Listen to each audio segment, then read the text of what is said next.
പരിശുദ്ധ അമ്മ ജീവനോടെ പ്രത്യക്ഷപ്പെട്ട ഈ അൾത്താരയിൽ വന്ന് സാക്ഷ്യം പറയാൻ എനിക്ക് കൃപ ലഭിച്ചതിനെ ഓർത്ത് ഈശോയ്ക്കും അമ്മയ്ക്കും നന്ദി പറയുന്നു. എൻ്റെ പേര് ഷിജൻ ഡൊമിനിക്. കണ്ണൂർ ജില്ലയിലെ കുഞ്ഞുമംഗലം എന്ന് പറഞ്ഞ ഇടവകയിൽ നിന്ന് വരുന്നു. 30/6/2023 ഞാൻ ആദ്യമായി ഉടമ്പടി എടുക്കുന്നത്. ഉടമ്പടിയിലായിരുന്നപ്പോൾ പരിശുദ്ധ അമ്മ ഈശോ വഴി എനിക്ക് എൻ്റെ 4 ആഗ്രഹങ്ങൾ സാധിച്ചു തന്നു. അതിലൊന്നാമത്തേത് 2 വർഷത്തിലധികമായി ഞാൻ വിദേശത്തേക്കൊരു ജോലിക്ക് വേണ്ടി ട്രൈ ചെയ്തുകൊണ്ടിരിക്കുമായിരുന്നു. എവിടെ റെസ്യൂം അയച്ചാലും റിജക്ഷൻ മാത്രമായിരുന്നു കിട്ടിക്കൊണ്ടിരുന്നത്. ഈ ഇടയായിട്ട് അപ്പോൾ ഞാൻ എൻ്റെ ഫ്രണ്ട്സൊക്കെ എന്നെ കളിയാക്കുമായിരുന്നു ഞാൻ പ്രാർത്ഥിക്കുമ്പോഴും ഇതൊക്കെ ചെയ്യുമ്പോൾ. അപ്പോൾ ഞാൻ അവരോട് പറയാമായിരുന്നു, ഈ വർഷം കഴിയുന്നതിന് മുന്നേ തന്നെ അമ്മ എനിക്ക് അബ്രോഡ് ഒരു ജോബ് റെഡിയാക്കി തരും, നിങ്ങൾ കണ്ടോളൂ ഞാൻ എപ്പോഴും പറയുമായിരുന്നു. പെട്ടെന്ന് സഡനായിട്ട് ഞാൻ ആ കാര്യം മറന്നുപോയി. ഞാൻ പറഞ്ഞ കാര്യം ഞാൻ മറന്നുപോയി. പക്ഷെ അമ്മ മറന്നിട്ടില്ല. കറക്റ്റ് ഈ വർഷം കഴിയുന്നതിന് മുന്നേ തന്നെ അമ്മ എനിക്കൊരു ഇൻ്റർവ്യൂ തന്നു.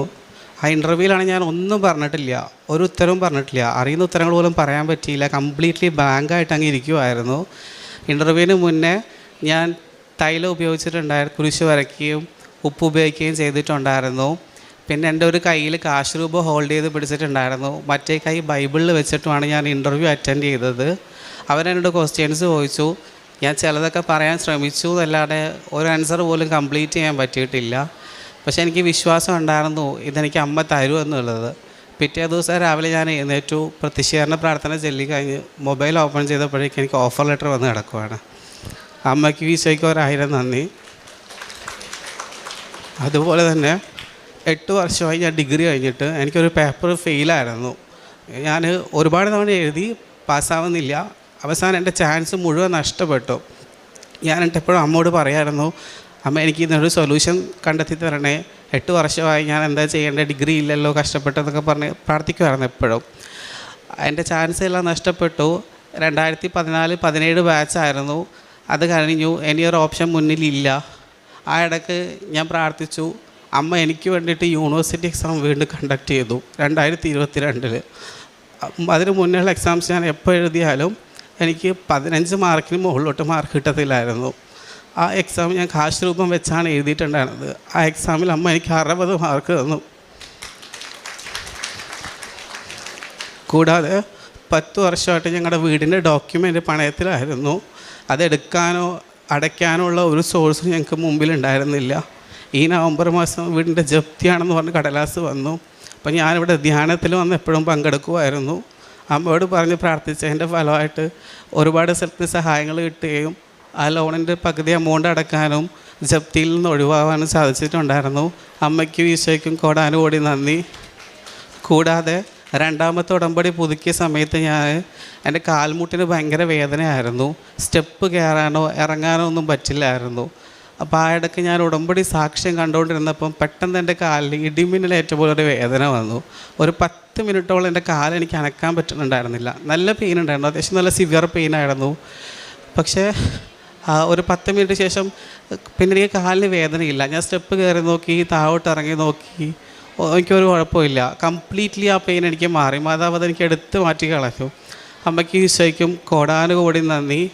ഉടമ്പടി എടുത്തതിന് ശേഷം എൻ്റെ ആത്മീയ ജീവിതത്തിൽ ഒരുപാട് മാറ്റങ്ങൾ വന്നു. ഞാൻ ഡെയിലി കുർബാനയിൽ പങ്കെടുക്കും, എല്ലാ ദിവസവും ജപമാല ചെല്ലും. കൂടാതെ കാരുണ്യ പ്രവൃത്തികളായിട്ട് ഞാൻ ഗവൺമെൻറ് ഹോസ്പിറ്റലിൽ ഫുഡ് കൊടുക്കുമായിരുന്നു. പിന്നെ പത്രം ബസ് സ്റ്റാൻഡിലും ഹോസ്പിറ്റലിലും വിതരണം ചെയ്യുമായിരുന്നു.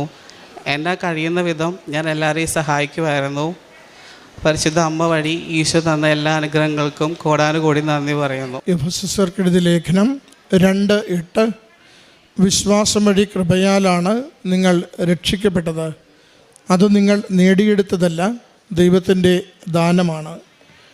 ഷിജിൻ ഡൊമിനിക് എന്ന ഈ മകൻ വലിയ സന്തോഷത്തോടുകൂടി ഹൃദയനിറവോടുകൂടി പരിശുദ്ധ കൃപാസന മാതാവിൻ്റെ തിരുസന്നിധിയിൽ ജീവിതത്തിൽ ലഭിച്ച 4 പ്രത്യേക അനുഗ്രഹങ്ങളെ സാക്ഷ്യപ്പെടുത്തുകയാണ്. മകൻ്റെ വാക്കുകളിൽ നമ്മൾ ഓരോന്നും വളരെ ഹൃദയസ്പർശിയായി ശ്രവിക്കുന്നുണ്ടായിരുന്നു. ആദ്യത്തേത് മകൻ പറയുന്നത് മാൽദ്വീപ്സിലേക്കുള്ള വിസ ശരിയായതാണ്. തുടർച്ചയായ റിജക്ഷനായിരുന്നു മകനുണ്ടായിരുന്നത്. എന്നാൽ ഉടമ്പടി എടുത്ത് പ്രാർത്ഥിച്ചു തുടങ്ങിയതിൻ്റെ തൊട്ടടുത്ത നാളുകളിൽ തന്നെ മാൽദ്വീപ്സിൽ വിദേശത്തേക്ക് ജോലിക്ക് വേണ്ടിയുള്ള കാര്യം ശരിയായി കിട്ടുകയും അത് സുരക്ഷിതമാവുകയും ചെയ്തതിനെ മകൻ സാക്ഷ്യപ്പെടുത്തുന്നു. രണ്ടാമത്തത് 8 വർഷം മുമ്പ് മകൻ ഡിഗ്രിയിൽ ഒരു വിഷയം തോറ്റത് മൂലം പൂർത്തിയാക്കാനാവാതെ ഏറെ വിഷമിച്ച് നടന്നിരുന്നതും പലപ്പോഴും പരീക്ഷ എഴുതുമ്പോൾ വീണ്ടും പരാജയങ്ങൾ തന്നെ സംഭവിച്ചുകൊണ്ടിരുന്ന വിഷയത്തെ അമ്മ മാതാവിൻ്റെ തിരുനടയിൽ സമർപ്പിച്ച് പ്രാർത്ഥിച്ചതിനെയാണ് സാക്ഷ്യപ്പെടുത്തിയത്. മകൻ പറയുന്നുണ്ട്, അച്ഛൻ്റെ ഉടമ്പടി ധ്യാനം കേൾക്കുവാൻ വേണ്ടി കണ്ണൂർ നിന്ന് ഇവിടെ വരെ എത്തിച്ചേരുമായിരുന്നു. അങ്ങനെ ആ ഒരു ത്യാഗത്തെ, ആ ഒരു നല്ല മനസ്സിനെ അമ്മ മാതാവ് പ്രത്യേകമാവിധം മകന് അനുഗ്രഹമാക്കി കൊടുക്കുന്നുണ്ട്. ആ മകൻ ദൈവത്തോട് പുലർത്തുന്ന വിശ്വസ്തതയ്ക്ക് 2022 പിന്നീട് ആ പഴയ സ്കീമിൽ പരീക്ഷ നടത്തുവാൻ യാതൊരു സാഹചര്യവും ഇല്ലാതിരിക്കെ അത് പുതിയ സ്കീമിലേക്കെല്ലാം മാറിയതിന് ശേഷം മകൻ പറയുന്നു, അത്ഭുതകരമായി മകൻ പഠിച്ചിരുന്ന സ്കീമിൽ ഒരു തവണ കൂടി പരീക്ഷ അനുവദിച്ചുകൊണ്ട് ഉത്തരവാവുകയും മകൻ ആ പരീക്ഷ എഴുതുമ്പോൾ 60 മാർക്ക് ലഭിച്ചുകൊണ്ട് നല്ല വിജയം മകന് ലഭിച്ചതിനെയാണ് സാക്ഷ്യപ്പെടുത്തുന്നത്. അത് സമയച്ചുരുക്കത്തിൻ്റെ അമ്മ ഓരോ കാര്യവും ക്രമീകരിക്കുകയാണ്. വീണ്ടും മൂന്നാമത്തത് മകൻ പറയുന്നത്, 10 വർഷമായി ലോൺ എടുത്തിട്ട് തിരികെ അടക്കാനാവാത്തത് മുതൽ ജപ്തി നടപടിയിലേക്ക് വന്ന വസ്തുവിൻ്റെ വിഷയങ്ങളും സാമ്പത്തിക ബാധ്യതകളുമാണ്. അതും മറ്റൊരു കൂട്ടരുടെ സഹായത്തോടു കൂടി കുറച്ച് പണമടച്ച് ആ ജപ്തി നടപടിയിൽ നിന്നും കുടുംബത്തെ സംരക്ഷിക്കുവാനും രക്ഷപ്പെടുത്തുവാനും സാധിച്ചുവെന്നതും മകൻ സന്തോഷത്തോടു കൂടി സാക്ഷ്യപ്പെടുത്തുകയാണ്. മറ്റൊന്ന് 2 വർഷമായി മകനേറെ അനുഭവിച്ചിരുന്ന കാൽമുട്ട് വേദനയും ഉടമ്പടി തൈലത്തിൻ്റെ ഉപയോഗത്തിലൂടെ പൂർണ്ണമായ സൗഖ്യവും ആരോഗ്യവും ലഭിച്ചതിനെ സാക്ഷ്യപ്പെടുത്തുന്നു. മകൻ്റെ ജീവിതത്തിലെ 4 വ്യത്യസ്ത മേഖലകളെ മകൻ ഇവിടെ ഉടമ്പടിയുടെ അനുഭവങ്ങളായി നമ്മുടെ മുമ്പിൽ പങ്കുവയ്ക്കുകയാണ്. ആദ്യത്തത് ജോലി ലഭിച്ചതിനെക്കുറിച്ച്, രണ്ടാമത്തത് പരീക്ഷ വിജയിച്ചതിനെക്കുറിച്ച്, മൂന്നാമത്തത് കടബാധ്യത ഇളച്ചു കിട്ടുകയും വസ്തു രക്ഷിച്ചെടുക്കുവാൻ സാധിച്ചതിനെക്കുറിച്ച്, നാലാമത്തത് രോഗസൗഖ്യത്തെക്കുറിച്ച്. ജീവിതത്തിൻ്റെ 4 വ്യത്യസ്തമായ മേഖലകളിൽ ഉടമ്പടിയെടുത്ത് പ്രാർത്ഥിക്കുമ്പോൾ അമ്മ മാതാവ് കൂടെ നിന്ന് സമയം ചുരുക്കി വേദനകൾ, ഭാരങ്ങൾ ലഘൂകരിച്ചു കൊടുത്ത്, വേദനകൾ അകറ്റിക്കൊടുത്ത് ഞാൻ കൂടെയുണ്ടെന്ന സാന്നിധ്യത്തോടു കൂടി മകൻ്റെ ജീവിതത്തെ സംരക്ഷിക്കുകയും ഉടമ്പടിയോട് മകൻ പുലർത്തുന്ന വിശ്വസ്തത മകൻ്റെ പ്രാർത്ഥനകൾക്കുള്ള ഉത്തരമായി ദൈവം അനുവദിച്ചു കൊടുക്കുന്നത് നാം ശ്രമിക്കുകയാണ്. മകൻ്റെ ഉടമ്പടി ജീവിതം അത് വിശ്വസ്തതയുടേതും അത് ഓരോ കാര്യവും സന്തോഷത്തോടുകൂടി നിർവഹിക്കുവാൻ എപ്പോഴും താല്പര്യപ്പെടുന്നതുമാണെന്ന് മകൻ വാക്കുകളിലൂടെ സൂചിപ്പിക്കുന്നുണ്ട്. ഉടമ്പടിയിൽ നമ്മൾ പുലർത്തുന്ന വിശ്വസ്തത, ഉടമ്പടിയുടെ നേർച്ച വസ്തുക്കളോട് നാം പുലർത്തുന്ന ആദരവ്, വിശ്വാസത്തോടു കൂടിയുള്ള അവയുടെ പ്രയോഗം, അത് നമുക്ക് നിശ്ചയം സൗഖ്യവും അനുഗ്രഹവും ഭാരങ്ങൾ ലഘൂകരിച്ച് ജീവിതത്തെ കൂടുതൽ സുരക്ഷിതമാക്കുകയും ചെയ്യും. ഈ മകന് ലഭിച്ച ഈ വലിയ നന്മകൾക്ക്, അനുഗ്രഹങ്ങൾക്ക് ദൈവനാമത്തെ മഹത്വപ്പെടുത്തി അമ്മ മാതാവിനും തിരുക്കുമാരനും സമർപ്പിച്ചുകൊണ്ട് കരങ്ങളടിച്ച് നമുക്ക് നന്ദി. ആദ്യം തന്നെ പരിശുദ്ധ അമ്മയ്ക്കും തിരുക്കുമാരൻ 1000 നന്ദി. എൻ്റെ പേര് സാനിയ. ഞാൻ വരുന്നത് ആലപ്പുഴ ചുനക്കരയിൽ നിന്നാണ്. ഞാനിവിടെ ആദ്യമായിട്ട് ഉടമ്പടി എടുക്കുന്നത് 30/8/2024 ഞാൻ ഉടമ്പടി എടുക്കാനുള്ള കാരണം, ഞാൻ പഠിക്കുന്നത് ബാംഗ്ലൂരാണ്, നേഴ്സിംഗാണ് പഠിക്കുന്നത്. ഞാൻ അവിടെ പഠിക്കുന്നതിൻ്റെ കൂട്ടത്തിൽ തന്നെ എനിക്കിവിടെ ഡ്യൂട്ടി ഉണ്ട്. ആ ഫസ്റ്റ് ഇയറിൽ ഡ്യൂട്ടിക്ക് കയറിയ സമയത്ത് ഈ ഏപ്രിൽ 4-ാം തീയതി ഡ്രസ്സ് വാഷ് ചെയ്തത് എടുക്കാൻ പോയപ്പോഴാണ് എനിക്ക് ആക്സിഡൻറ്റ് ഉണ്ടാകുന്നത്. 4-ാം നിലയിൽ നിന്ന് ഞാൻ കാല് തന്നെ താഴേക്ക് വീഴുമായിരുന്നു. അതേ തുടർന്ന് അവിടുത്തെ ഹോസ്പിറ്റലിൽ അവിടെ എന്നെ കാണിച്ചപ്പോൾ എനിക്ക് 3 സർജറി വേണമെന്ന് പറഞ്ഞു. മാക്സിമം പോയ ഒരു 6 മാസമെങ്കിലും ഞാൻ അനങ്ങാതെ അവിടെ തന്നെ കിടക്കേണ്ടി വരുമെന്ന് എന്നോട് പറഞ്ഞു. 1.5 ദിവസത്തേക്ക് 65,000 രൂപ അവിടെ നിന്ന് പറഞ്ഞപ്പോൾ അത് ഞങ്ങളുടെ കൊടുക്കാനുള്ള കെൽപ്പ് ഞങ്ങളുടെ ഇല്ല. സാമ്പത്തികമായിട്ട് ഭയങ്കര ബുദ്ധിമുട്ടുള്ള കുടുംബമായിരുന്നു ഞങ്ങളുടേത്. അതുകൊണ്ട് തന്നെ കടമൊക്കെ മേടിച്ചിട്ട് ആ 60,000 രൂപ അവിടെ നിന്ന് കൊടുത്തുകൊണ്ട് എൻ്റെ അമ്മ നാട്ടിൽ നിന്ന് ഒരു ആംബുലൻസ് വിളിച്ച് അടുത്തുള്ള ഒരു ചേട്ടനെയും വിളിച്ചുകൊണ്ടാണ് എന്നെ ബാംഗ്ലൂരിൽ നിന്ന് കോട്ടയം മെഡിക്കൽ ഹോസ്പിറ്റലിലോട്ട് കൊണ്ടുവരുന്നത്. മെഡിക്കൽ ഹോസ്പിറ്റലിൽ കൊണ്ടുവന്നപ്പോഴും അവിടെ എക്സ്റേയും സ്കാനും ഒക്കെ എടുത്ത സമയത്തും അവരും പറഞ്ഞു 3 സർജറി എങ്കിലും മാക്സിമം വേണ്ടി വരും. നടുവിൻ്റെ സ്പൈനൽ കോഡിന് അകൽച്ചയും പൊട്ടലും ഉണ്ട്. 2 കാലിനും സർജറി ചെയ്യേണ്ടി വരുമെന്ന് പറഞ്ഞു. അതേ തുടർന്ന് എൻ്റെ അടുത്ത ബെഡിൽ കിടന്നവരുടെ കാത്തിരിപ്പുകാരൊക്കെ എനിക്ക് പുറത്തുനിന്നൊക്കെ വരുമ്പോൾ ഇവിടെ നിന്ന് കൃപാസനത്തിൽ നിന്ന് കിട്ടിയ പത്രം എല്ലാം കൊണ്ടുവന്ന് എൻ്റെ അടുത്തിരുന്നിട്ട് എൻ്റെ അടുത്തുനിന്ന് പ്രാർത്ഥിക്കുകയും അത് വെച്ച് നന്നായിട്ടത് പ്രാർത്ഥിച്ചാൽ മതി മോളെ, നന്നായിട്ടത് വായിക്കുക, സാക്ഷ്യങ്ങളൊക്കെ വായിച്ച് നന്നായി പ്രാർത്ഥിച്ചാൽ നിൻ്റെ കൂടെ ദൈവം ഉണ്ടാവും എന്ന് പറഞ്ഞു. മാതാവ് നിൻ്റെ കൂടെ തന്നെ കാണും, നിന്നെ കൈവിടത്തില്ല, ഇത്രയൊക്കെ ആക്കിയല്ലേ ഉള്ളൂ, നിൻ്റെ കൂടെ തന്നെ ഉണ്ട്, നീ നന്നായിട്ട് പ്രാർത്ഥിക്കാൻ എന്നോട് പറഞ്ഞു. എൻ്റെ അമ്മ ഒരു ഹിന്ദുവാണ്, ഞങ്ങളും ആ ഒരു രീതി തന്നെയാണ്. എൻ്റെ അച്ഛൻ ക്രിസ്ത്യാനിയാണ്. ചെറുപ്പം തൊട്ടേ ഇടയ്ക്കിടയ്ക്ക് മാത്രമേ ഞാൻ ബൈബിൾ വായിക്കത്തുള്ളായിരുന്നു. പക്ഷേ ഇതിന് ശേഷം ഞാൻ നന്നായിട്ട് ബൈബിൾ വായിക്കാനും തുടങ്ങി. പത്രം കിട്ടിയതിലൂടെ തന്നെ ഞാൻ നന്നായിട്ട് രാവും പകലും എനിക്ക് ഉറക്കം കിട്ടുന്നില്ല, നല്ല വേദനയോടെ തന്നെ ഞാൻ കരഞ്ഞ് പ്രാർത്ഥിച്ചിരുന്നു മാതാവിനോട്. മാതാവ്, എനിക്ക് ഈ 3 സർജറി എന്നുള്ള എനിക്കൊന്ന് മാറ്റി തരും, എനിക്ക് എത്രയും സർജറി എന്നാലും എനിക്ക് എത്ര നാൾ ഞാൻ കിടക്കേണ്ടി വരും എന്ന് ഞാൻ കുറേ പ്രാർത്ഥിച്ചു. മാതാവ്, എനിക്ക് നടക്കാൻ പറ്റുമ്പോൾ ഞാൻ അവിടെ വന്ന് സാക്ഷിയും ഉടമ്പടിയും വെച്ചോളാം എന്ന് കരഞ്ഞ് ഞാൻ പ്രാർത്ഥിച്ചു. കറക്റ്റ് എനിക്ക് ഏപ്രിൽ 17-ാം തീയതി സർജറി ആയിരുന്നു. അതിന് തലേ ദിവസം ഒന്നും കൂടി സ്കാനും റിപ്പോർട്ടും ചെയ്യുന്ന ആ ടൈമിൽ ആ റിപ്പോർട്ടിനകത്ത് വന്നു 3 സർജറിയുടെ ആവശ്യമില്ല, എനിക്ക് 1 സർജറി മാത്രം മതി. ഒരു കാലിൻ്റെത്, മറ്റേ കാലിന് ചതവ് മാത്രമേ ഉള്ളൂ, നടുവിന് ചെറിയ പോറലുണ്ട്, അത് റെസ്റ്റ് എടുത്താൽ മാറുമെന്നും പറഞ്ഞു. അപ്പോൾ തന്നെ എനിക്ക് മനസ്സിലായി മാതാവ് എൻ്റെ കൂടെ തന്നെ ഉണ്ട്. നന്നായിട്ട് പ്രാർത്ഥിച്ചു കഴിഞ്ഞാൽ മാതാവ് എല്ലാവരും കൂടെ ഉണ്ടാവുമെന്ന് എനിക്ക് മനസ്സിലായി. ഒരു ഹിന്ദു ആയിരുന്ന എനിക്ക് മാതാവിനോട് ഇത്രയും പ്രാർത്ഥിച്ചപ്പോൾ തന്നെ ഇത്ര അനുഗ്രഹം കിട്ടുന്നുണ്ടെങ്കിൽ ഞാൻ നന്നായിട്ട് പ്രാർത്ഥിച്ചു കഴിഞ്ഞാൽ എൻ്റെ എല്ലാ അസുഖങ്ങളും മാറ്റി എനിക്ക് തിരിച്ച് പഠിക്കാൻ പോകാൻ പറ്റുമെന്ന് എനിക്ക് മനസ്സിലായി. സർജറി കഴിഞ്ഞ് 1 മാസത്തോളം ഞാൻ ഹോസ്പിറ്റലിൽ കിടന്നു. അതിനുശേഷം നേരെ ഡിസ്ചാർജ് ചെയ്ത് വീട്ടിൽ 1.5 മാസത്തോളം കിടന്ന് കറക്റ്റ് 2.5 മാസം ആയപ്പോഴത്തേക്കും ഞാൻ എണ്ണീറ്റ് ഇരുന്നു. 6 മാസത്തോളം ഒരേ കിടക്കുമെന്ന് പറഞ്ഞ അതേ ഡോക്ടർ തന്നെ 2.5 മാസം ആയപ്പോഴത്തേക്കും ഞാൻ എണ്ണീറ്റിരുന്നു എന്ന് പറഞ്ഞപ്പോൾ അവർക്ക് തന്നെ വലിയൊരു അത്ഭുതമായിട്ടാണ് തോന്നിയത്. 3 മാസം കഴിഞ്ഞപ്പോൾ ഞാൻ പതിയെ എണ്ണീറ്റ് നടക്കാനും തുടങ്ങി പറഞ്ഞാൽ എനിക്ക് നന്നായിട്ട് നടക്കാൻ പറ്റുന്ന ഒരു ടൈമിലാകുമ്പോൾ ഞാൻ മാതാവെ അവിടെ വന്ന് ഉടമ്പടി എടുത്ത് സാക്ഷ്യം പറഞ്ഞോളാമെന്ന് ഞാൻ മാതാവിൻ്റെ അടുത്ത് കരഞ്ഞ് പ്രാർത്ഥിച്ചു. അതേ ടൈമിൽ തന്നെ ഞാൻ നന്നായിട്ട് പ്രാർത്ഥിച്ചു. എനിക്ക് എൻ്റെ കുടുംബത്തിന് 6.5 ലക്ഷത്തോളം നല്ല കടബാധ്യത ഉണ്ടായിരുന്നു. വീട് പണിയും പൂർത്തിയാക്കാതിരുന്ന ആ ഒരു രീതിയിലായിരുന്നു. അപ്പോഴാണ് ഞങ്ങളുടെ അടുത്ത സഭയിലുള്ള ഒരു പള്ളിയിലച്ഛൻ വന്നിട്ട് ഞങ്ങളുടെ സാമ്പത്തിക ബുദ്ധിമുട്ടുകളും വീടിൻ്റെ പരിസരങ്ങളും എല്ലാം കാണിച്ച് ഒരു വീഡിയോ എടുത്ത് ഫേസ്ബുക്കിൽ അപ്ലോഡ് ചെയ്തു. അതുവഴി 3-4 ദിവസത്തിനുള്ളിൽ തന്നെ ഞങ്ങൾക്ക് കടബാധ്യതയെല്ലാം തീർത്ത് ഞങ്ങളുടെ വീട് പണി പൂർത്തീകരിക്കാൻ തന്നെ ഞങ്ങളുടെ അടുത്ത് തന്നെ ഉള്ള ഒരാളായിരുന്നു ക്രിസ്ത്യാനികൾ. അവർ വന്ന് ഞങ്ങളുടെ വീട് പണി എത്രയും പെട്ടെന്ന് പൂർത്തീകരിച്ച് തരാം, ഒരു കുഴപ്പവും ഇല്ല, മോളുടെ അസുഖങ്ങളെല്ലാം മാറി നന്നായിട്ട് പഠിക്കാനുള്ള വക ഉണ്ടാക്കാതെന്നൊക്കെ പറഞ്ഞുകൊണ്ട് ഞങ്ങളുടെ കൂടെ തന്നെ നിന്ന് ഞങ്ങളെ സപ്പോർട്ട് ചെയ്തു. അതിലൂടെ വീട് പണിയെല്ലാം ഒരുവിധം ആവാറായിരുന്ന ടൈമിൽ എനിക്ക് നടക്കാൻ നന്നായിട്ട് പറ്റി. ആ ടൈമിൽ ഞാൻ ഇവിടെ വന്ന് 30/8/2024 ഇവിടെ വന്ന് ഞാൻ ഉടമ്പടി എടുത്ത് നന്നായിട്ട് പ്രാർത്ഥിച്ചു. എനിക്ക് എത്രയും പെട്ടെന്ന് ഞാൻ നന്നായിട്ട് നടന്ന് എനിക്ക് ബാംഗ്ലൂർ പോയി തിരിച്ച് പഠിക്കാൻ പറ്റണമെന്ന് ഞാൻ പ്രാർത്ഥിച്ചു. ഉടമ്പടിയിൽ ആദ്യത്തെ നിയോഗം വെച്ചത് എൻ്റെ പപ്പാടെ 2 വർഷത്തോളമായിട്ട് എൻ്റെ പപ്പായുടെ കാലിന് നല്ല വേദന ഉണ്ടായിരുന്നു. ആ വേദന ഒന്ന് മാറിക്കിട്ടാൻ വേണ്ടി ഞാൻ മാതാവിൻ്റെ അടുത്ത് നന്നായിട്ട് പ്രാർത്ഥിച്ചിരുന്നു. ഇവിടുന്ന് കിട്ടിയ തൈലവും ഉപ്പും എല്ലാം ഞാൻ നന്നായി പ്രാർത്ഥിച്ച് നന്നായിട്ട് പ്രാർത്ഥിച്ച് പപ്പായുടെ കാലിൽ കുരിശ് വരച്ച് കൊടുത്തിരുന്നു. 2 വർഷത്തോളമായിട്ട് മാറാണ്ടിരുന്ന പപ്പായുടെ മുട്ടുവേദന 2 ആഴ്ച കൊണ്ട് പപ്പായുടെ കാല് സുഖമായിട്ട് പപ്പ നടക്കാനൊക്കെ തുടങ്ങി. അതിലൂടെ പപ്പ നന്നായിട്ട് വെള്ളം അടിക്കുന്ന ഒരു ഇതായിരുന്നു, നന്നായിട്ട് കള്ളു കുടിക്കുമായിരുന്നു. ഉപ്പ് നന്നായിട്ട് പ്രാർത്ഥിച്ച് കഴിക്കുന്ന ഭക്ഷണത്തിലൊക്കെ ഇട്ട് നന്നായിട്ട് കഴിക്കാൻ പറഞ്ഞു ഞാൻ.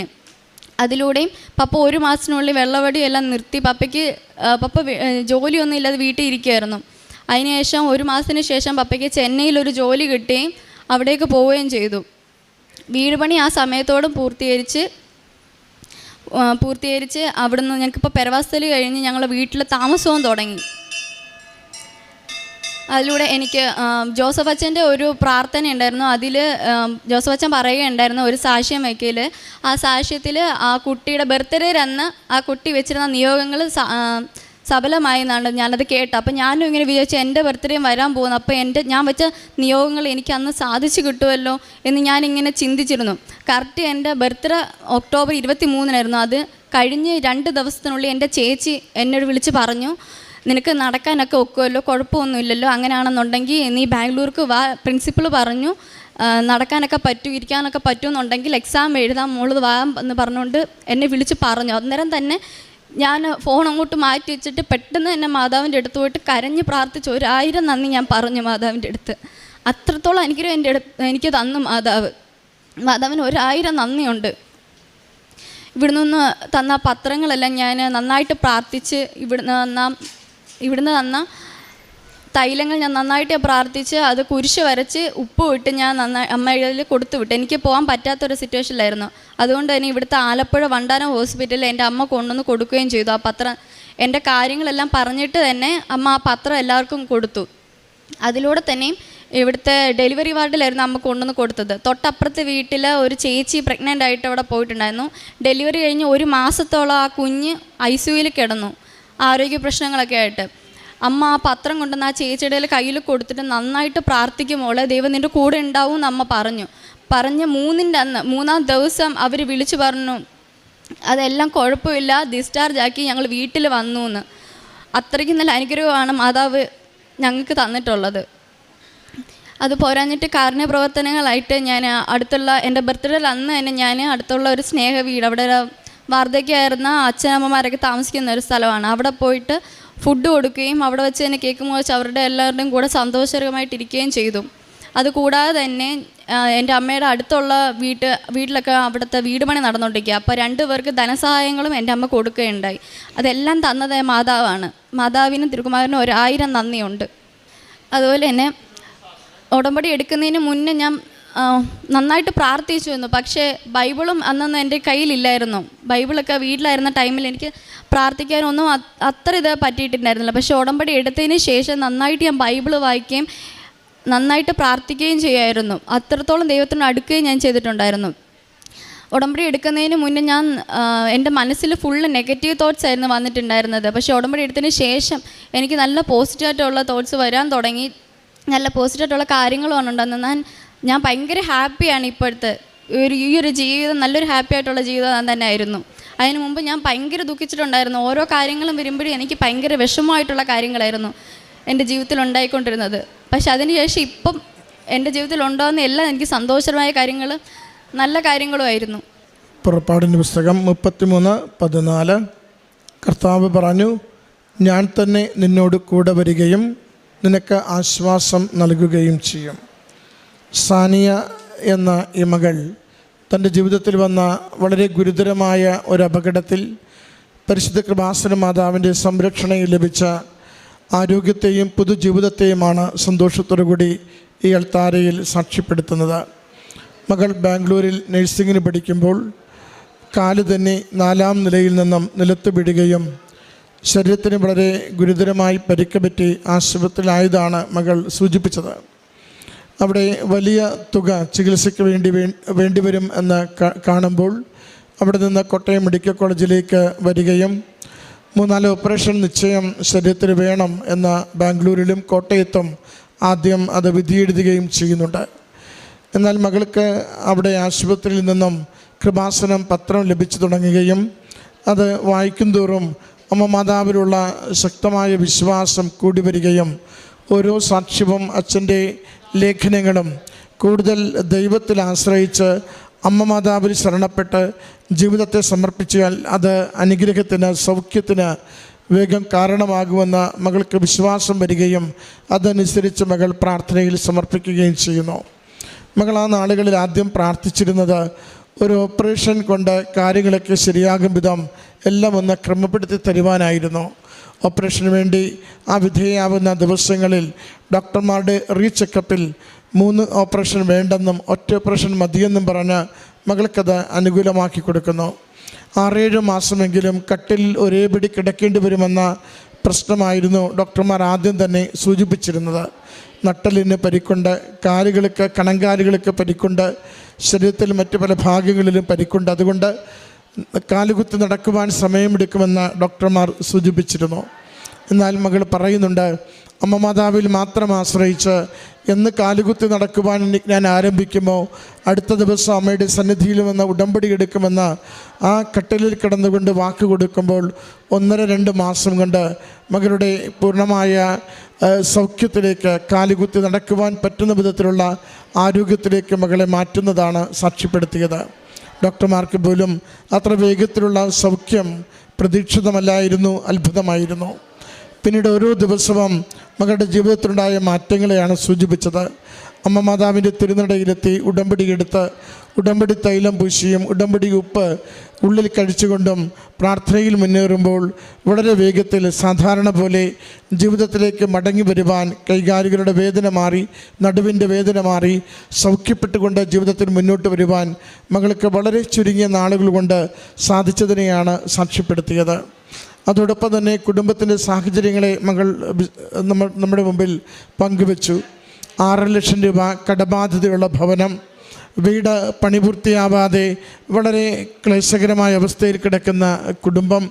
അത് അടുത്തൊരു പള്ളിയിലെ അച്ഛൻ വന്ന് ആ വീടിൻ്റെ ദയനീയാവസ്ഥയും മോളുടെ രോഗാവസ്ഥയും ഒക്കെ ഒന്ന് വീഡിയോ എടുത്ത് ഫേസ്ബുക്കിലിടുമ്പോൾ ആ കുടുംബത്തിൻ്റെ കടബാധ്യതകൾ മാറുന്നതിന്, വീടിൻ്റെ നിർമ്മാണ പ്രവൃത്തി പൂർത്തീകരിക്കുന്നതിന്, മോളുടെ ചികിത്സയ്ക്ക് ആവശ്യമുള്ളത് എല്ലാം അതിലൂടെ നിവർത്തിതമാകുന്നത് പരിശുദ്ധ അമ്മ മാതാവിൻ്റെ പരിപാലനയാൽ ഒന്നും നടക്കാതിരുന്ന കാലത്തിൽ ഒത്തിരി അനുഗ്രഹം അമ്മയുടെ ഇടപെടലിലൂടെ ഒരു കുറവുമില്ലാത്ത വിധം എല്ലാം സാധിച്ചു ലഭിച്ചതിനെയാണ് മകൾ പിന്നീട് സാക്ഷ്യപ്പെടുത്തിയത്. അപ്പച്ചൻ്റെ അമിതമായ മദ്യപാനവും അതിൻ്റെ പ്രയാസങ്ങളും സൂചിപ്പിക്കുമ്പോൾ ഉടമ്പടിയുപ്പ് ഭക്ഷണത്തിൽ ചേർത്ത് കൊടുത്തതിലൂടെ 1 മാസം കൊണ്ട് അതിൽ നിന്ന് പൂർണ്ണമായി വർഷങ്ങളുടെ മദ്യപാനം 1 മാസം കൊണ്ട് പൂർണ്ണമായി വിടുതൽ നേടുകയും അപ്പൻ സാധാരണ ജീവിതത്തിലേക്കും ജോലിയെടുക്കുവാൻ താല്പര്യമുള്ള ജീവിതാവസ്ഥയിലേക്കും വളർന്നതിനെയാണ് സാക്ഷ്യപ്പെടുത്തിയത്. ഓരോ നിമിഷവും അമ്മ മാതാവിൻ്റെ തിരുനടയിലേക്ക് ഈ സമർപ്പിക്കുന്ന ഓരോ പ്രാർത്ഥനയും അനുഗ്രഹമായി തീരുന്നതിനെയാണ് മകൾ പറയുന്നത്. ബർത്ത്ഡേ ഗിഫ്റ്റായി എന്തെങ്കിലും ലഭിക്കണമെന്ന ആഗ്രഹത്തോടു കൂടി പ്രാർത്ഥിച്ചത് മകൾ സൂചിപ്പിക്കുന്നുണ്ട്. അച്ഛൻ്റെ ഉടമ്പടി ധ്യാനത്തിൽ നിന്നാണ് അങ്ങനെ ഒരു സന്ദേശം കിട്ടിയത് പോലും. അങ്ങനെ ബർത്ത്ഡേ ഗിഫ്റ്റിന് വേണ്ടി പ്രാർത്ഥിച്ചു കൊണ്ടിരിക്കുമ്പോൾ ഒരുപക്ഷെ ഇടയ്ക്ക് വെച്ച് മുടങ്ങുമായിരുന്ന പഠനം, ഇയർ റിപ്പീറ്റ് വരാമായിരുന്ന സാഹചര്യം അതെല്ലാം ഒഴിവാക്കിക്കൊണ്ട് മകൾക്ക് പരീക്ഷ എഴുതുവാൻ വേണ്ടി ബാംഗ്ലൂർക്ക് തിരികെ പോകുവാനും പഠനം തുടരുവാനുമുള്ള സാഹചര്യം അമ്മ മാതാവ് ഒരുക്കി കൊടുത്തതിനെ സാക്ഷ്യപ്പെടുത്തുന്നു. പ്രിയമുള്ളവരെ, മകളുടെ വാക്കുകളിൽ ആവർത്തിച്ച് പറയുന്നുണ്ട്, എൻ്റെ അമ്മ മാതാവിൻ്റെ തിരുനടയിൽ എന്തൊക്കെ ഞാൻ ആഗ്രഹത്തോടെ ശരണപ്പെട്ട് സമർപ്പിക്കുന്നുവോ ഓരോ കാര്യവും എനിക്ക് അനുഗ്രഹമായി, എൻ്റെ കുടുംബത്തിന് അനുഗ്രഹമായി, എൻ്റെ ജീവിത സാഹചര്യങ്ങൾക്ക് എപ്പോഴും വലിയ സംരക്ഷണമായി അമ്മ മാതാവ് എനിക്ക് നേടിത്തരുന്നുവെന്ന് മകൾ ആവർത്തിച്ച് സാക്ഷ്യപ്പെടുത്തുകയാണ്. ഈ മകൾക്ക് ലഭിച്ചിരിക്കുന്ന ഈ വലിയ ദൈവാനുഭവങ്ങളെ നന്ദിയോടും സ്നേഹത്തോടും അമ്മ മാതാവിനും തിരുക്കുമാരനും സമർപ്പിച്ച് കരങ്ങളടിച്ച് ഈ സാക്ഷ്യം നമുക്ക് ദൈവസന്നിധിയിൽ. എൻ്റെ പേര് ഐശ്വര്യ. ഞാൻ പത്തനംതിട്ട ജില്ലയിലെ റാന്നിയിൽ നിന്ന് വരുന്നു. എനിക്ക് മാതാവിനോടുള്ളൊരു ഇഷ്ടം അല്ലെങ്കിൽ മാതാവിനോടൊരു വിശ്വാസം തുടങ്ങിയത് എൻ്റെ അമ്മ മൂലമാണ്. കാരണം എൻ്റെ അമ്മ പഠിച്ചത് ഈ പള്ളി വക സ്കൂൾ നടത്തുന്നിടത്താണ്. അപ്പം അവിടെ ഈ പ്രാർത്ഥനയും കാര്യങ്ങളും മറ്റും ഉണ്ടായിരുന്നു. അപ്പം അമ്മ അതിലൂടെ അവിടെ വെച്ച് പ്രാർത്ഥിക്കുകയും എടുക്കുകയും ചെയ്തതുപോലെ അമ്മയ്ക്കൊരു വിശ്വാസം മാതാവിനോടുണ്ടായിരുന്നു. അപ്പം അത് ചെറുപ്പം തൊട്ടേ ഞങ്ങൾക്കും അമ്മ പകർന്നു തന്നിട്ടുണ്ടായിരുന്നു. അതുകൊണ്ട് തന്നെ ഇപ്പം ഞാനൊരു ഹിന്ദു ആണെങ്കിൽ പോലും വീട്ടിൽ വിളക്ക് കത്തിച്ച് പ്രാർത്ഥിക്കുമെങ്കിലും അപ്പുറത്ത് ഞങ്ങൾ മെഴുകുതിരി എത്തിച്ച് മാതാവിനോട് പ്രാർത്ഥിക്കുകയും ചെയ്യും. അപ്പം എന്തുകൊണ്ടും എല്ലാ കാര്യത്തിലും ഞാൻ ഏറ്റവും കൂടുതൽ എനിക്കൊരു പ്രശ്നം വരുമ്പോൾ ഞാൻ ആദ്യം പറയുന്നത് എൻ്റെ അമ്മേ, എൻ്റെ മാതാവേ, നീ എന്നെ കാത്തുകൊള്ളണേന്ന്. എന്നിട്ട് ഞാൻ എൻ്റെ ഏതൊരു കാര്യം തുടങ്ങുകയുള്ളായിരുന്നു. അങ്ങനെ ഇരിക്കെ ഞങ്ങളുടെ കുടുംബവസ്തു കേസിൽ കിടക്കുമായിരുന്നു. ഒരു 41 വർഷത്തിൽ കൂടുതലായിട്ട് അത് കേസിൽ കിടക്കുന്ന വസ്തുവായിരുന്നു.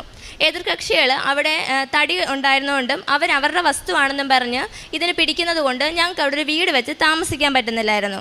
അവിടെ ഞങ്ങളുടെ വല്യമ്മ, അച്ഛൻ്റെ അമ്മയായിരുന്നു ആ കുടുംബ വീട്ടിൽ താമസിച്ചുകൊണ്ടിരുന്നത്. അത് തന്നെയല്ല, അവിടെ ഒരു ഷെഡ് മാത്രമായിരുന്നു ഉണ്ടായിരുന്നത്. തടികളെന്ന് പറഞ്ഞാൽ തേക്കിൻ്റെ 3-4 വലിയ മരങ്ങൾ, അതുപോലെ ഇഷ്ടം പോലെ മരങ്ങളുണ്ട് അവിടെ. അതുകൊണ്ട് തന്നെ ആ ഷെഡിൽ ഒരു മഴ പെയ്യുന്ന സമയത്ത് സത്യം പറഞ്ഞാൽ ഒന്നും മനസ്സമാധാനത്തോടെ ഇരിക്കാൻ പറ്റത്തില്ല. കാറ്റ് വീശുമ്പോൾ ചാടി മുറ്റത്തിറങ്ങിയായിരുന്നു ഞങ്ങൾ നിന്നുകൊണ്ടിരുന്നത്. അങ്ങനെ ഇരിക്കെ ഞാനിവിടെ വന്ന് ഉടമ്പടി എടുത്തു. 26 തീയതി ഡിസംബറിൽ 2023 ഞാനിവിടെ വന്ന് ഉടമ്പടി എടുക്കുന്നത്. ഉടമ്പടി എടുത്തതിൻ്റെ ആദ്യ നിയോഗം എന്ന് പറയുന്നത് ഞങ്ങളുടെ കേസൊക്കെ ഒന്ന് മാറി ഞങ്ങൾക്കൊരു വീട് വെച്ച് സ്വന്തമായിട്ട് അവിടുന്ന് വീട് വെച്ച് അവിടെ താമസിക്കണമെന്നായിരുന്നു ഞങ്ങളുടെ ആഗ്രഹം. അതുപോലെ ഞാൻ ഇവിടെ വന്നു, ഉടമ്പടി എടുത്തു, എൻ്റെ ആദ്യ നിയോഗമായിട്ട് വെച്ചു, പ്രാർത്ഥിച്ച് ഒരു മാസത്തെ കാലയളവിനുള്ളിൽ തന്നെ അതിന് ഓരോരോ മാറ്റങ്ങൾ ഉണ്ടാകാൻ തുടങ്ങി. ഞാൻ ഉടമ്പടി എടുത്തു കഴിഞ്ഞ് ഒരാഴ്ചയ്ക്കുള്ളിൽ എൻ്റെ അമ്മ ഇതുപോലെ സ്വപ്നം കണ്ടു. അമ്മയോട് ഇതുപോലെ മാതാവാണെന്ന് പറഞ്ഞു. കാരണം എൻ്റെ അമ്മയ്ക്ക് ഒരുപാട് അനുഭവങ്ങൾ മാതാവിനെ കൊണ്ട് കിട്ടിയിട്ടുള്ളത് കൊണ്ട് എൻ്റെ അമ്മയ്ക്ക് സ്വപ്നത്തിൽ കാണിച്ചു കൊടുത്തു. അതായത് ഒരു സ്ത്രീ മുഖാന്തരം നിങ്ങളുടെ പ്രശ്നം മാറും, അതിന് ഈ പ്രശ്നങ്ങൾക്കൊക്കെ അതിനൊരു പ്രശ്നങ്ങൾക്കൊക്കെ അവർ കാരണം ഒരു അറുതി വരുത്തി തരുമെന്ന് പറഞ്ഞു. അതേപോലെ തന്നെ ഞങ്ങളുടെ അടുത്തുള്ളൊരു ചേച്ചി, ആ ചേച്ചിക്ക് അത്യാവശ്യം ഇങ്ങനെ കുറച്ച് പിടിപാടും കാര്യങ്ങളൊക്കെ ഉണ്ടായിരുന്നതാണ്. അതുകൊണ്ട് തന്നെ ആ ചേച്ചി വഴി ഇതുപോലെ പഞ്ചായത്തിലും അങ്ങനെയൊക്കെ പോയി ഇടപെട്ട് അതിലൊരു തീരുമാനം ഉണ്ടാക്കി തന്നു. സത്യം പറഞ്ഞാൽ ഇത്രയും വർഷമായിട്ട് മുട്ടാത്ത ഒരു വാതിലില്ല, കയറി ഇറങ്ങാത്ത ഒരു സർക്കാർ സ്ഥാപനങ്ങളും കൂടിയില്ല. കരഞ്ഞു വിളിച്ച് ഞങ്ങൾ ഇറങ്ങിയിട്ടുണ്ട്. കാരണം അത്രയും വർഷങ്ങളുടെ ആ ഒരു ഇതിൽ ഞങ്ങൾ ഒരുപാട് കയറി ഇറങ്ങി നടന്നതായിരുന്നു. പക്ഷേ ഇവിടെ വന്ന് ഉടമ്പടി എടുത്ത് കഴിഞ്ഞ ശേഷം എൻ്റെ അമ്മ എന്താ പറയുക, എൻ്റെ അമ്മയുടെ സ്വപ്നത്തിൽ ആ ഒരു സ്ത്രീ എന്ന് പറയുന്നൊരു വ്യക്തി അത് പറഞ്ഞു. ആ ചേച്ചിയുടെ പേരുൾപ്പെടെ പറഞ്ഞു, ആശ എന്നൊരു വ്യക്തി, ആ ഒരു വാക്ക് പേരുൾപ്പെടെയാണ് ഞങ്ങളുടെ അമ്മയ്ക്ക് പറഞ്ഞു കൊടുത്തത്. അതുപോലെ തന്നെ പെട്ടെന്ന് മാതാവ് ഇടപെട്ട് ഓരോന്നായിട്ട് മാറ്റി തന്നു, തടസ്സങ്ങൾ നീക്കി. അത്രയും നാളും പറഞ്ഞ് പോയി ചെന്ന് കണ്ടവരൊക്കെ പറഞ്ഞ ഓരോ മുട്ടാനായങ്ങളൊക്കെ മാറ്റി അവിടെ അവിടെ പെട്ടെന്ന് ആ തടസ്സങ്ങളൊക്കെ നീക്കി മാതാവ് ഒരു വീട് വെക്കാൻ കനിഞ്ഞു.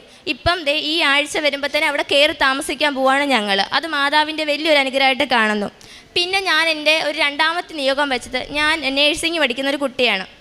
എനിക്ക് ഫസ്റ്റ് ഇയർ ചെന്നപ്പോൾ സത്യം പറഞ്ഞാൽ ഞാൻ മലയാളം മീഡിയം പഠിച്ചിട്ട് പോയതാണ്. എനിക്കപ്പോൾ ഇംഗ്ലീഷ് ശരിക്കൊന്നും എനിക്ക് പറയാൻ പറ്റത്തില്ല, എനിക്കൊരു പേടിയുണ്ടായിരുന്നു. എങ്കിലും പറ്റും, എന്നെക്കൊണ്ട് പഠിച്ചെടുക്കാൻ പറ്റും എന്നുള്ള വിശ്വാസം ഞാൻ പോയതാണ്. പക്ഷേ ഞാൻ BSc നേഴ്സിംഗ് ആണ്. അപ്പോൾ ഞാൻ ചെന്ന സമയത്ത് ഫസ്റ്റ് ഇയറിൽ എക്സാം നടക്കുക. എനിക്ക് പഠിച്ചിട്ടൊന്നും ശരിക്കും മനസ്സിലാവുന്ന കൂടിയില്ല. എൻ്റെ കൂടെ വന്ന ഇംഗ്ലീഷ് മീഡിയം പഠിച്ച പിള്ളേർ പലരും എന്നെ കളിയാക്കാൻ തുടങ്ങി. ഞങ്ങളൊക്കെ എന്തെങ്കിലും എഴുതി വെക്കും, നീ എന്ത് എഴുതി വെക്കാൻ പോകുന്ന, മലയാളത്തിൽ പഠിച്ച നിനക്ക് എന്ത് ഇംഗ്ലീഷാടി നീ എഴുതുന്നതെന്ന് ചോദിച്ച് പലരും എന്നെ കളിയാക്കി. അപ്പോൾ തന്നെ സത്യം പറഞ്ഞാൽ മാനസികമായിട്ട് ഒത്തിരി തളർന്നു. കാരണം എനിക്കും ആഗ്രഹമുണ്ടല്ലോ, പഠിക്കണം എന്നുള്ള ആഗ്രഹത്തിൽ വന്നതാണ്. പക്ഷേ എൻ്റെ വീട്ടുകാർ പറഞ്ഞിട്ട് പോയത്, മക്കളെ ഇവക്കും ഒരു പ്രശ്നം വരുമ്പോൾ നിങ്ങൾ ഇവളെ കൂടെ നോക്കണേന്ന്. പക്ഷെ അവരാരും കേട്ടില്ല, അവരെല്ലാം എന്നെ കളിയാക്കാനാണ് നിന്നത്.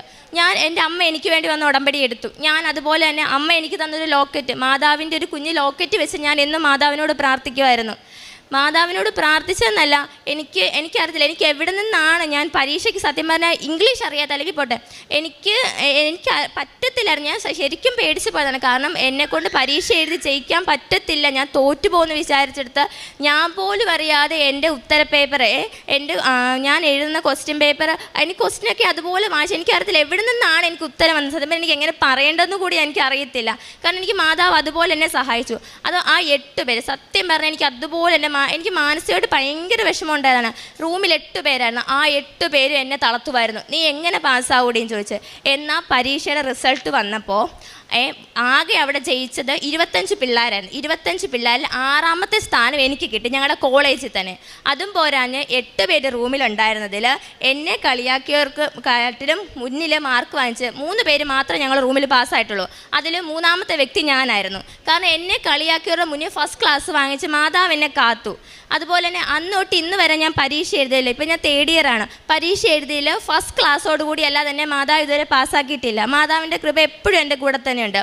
ഞാൻ പിന്നെ എൻ്റെ ജീവിതത്തിൽ ഞാൻ എന്ത് ചെയ്തെന്ന് പറഞ്ഞാൽ ഞാൻ ആദ്യം ഒന്ന് ചോദിച്ചിട്ട് ചെയ്യുന്നത് എൻ്റെ മാതാവിനോടാണ്. കാരണം എനിക്ക് മാതാവ് സ്വപ്നത്തിൽ എന്നെ കാണിച്ചു തരും.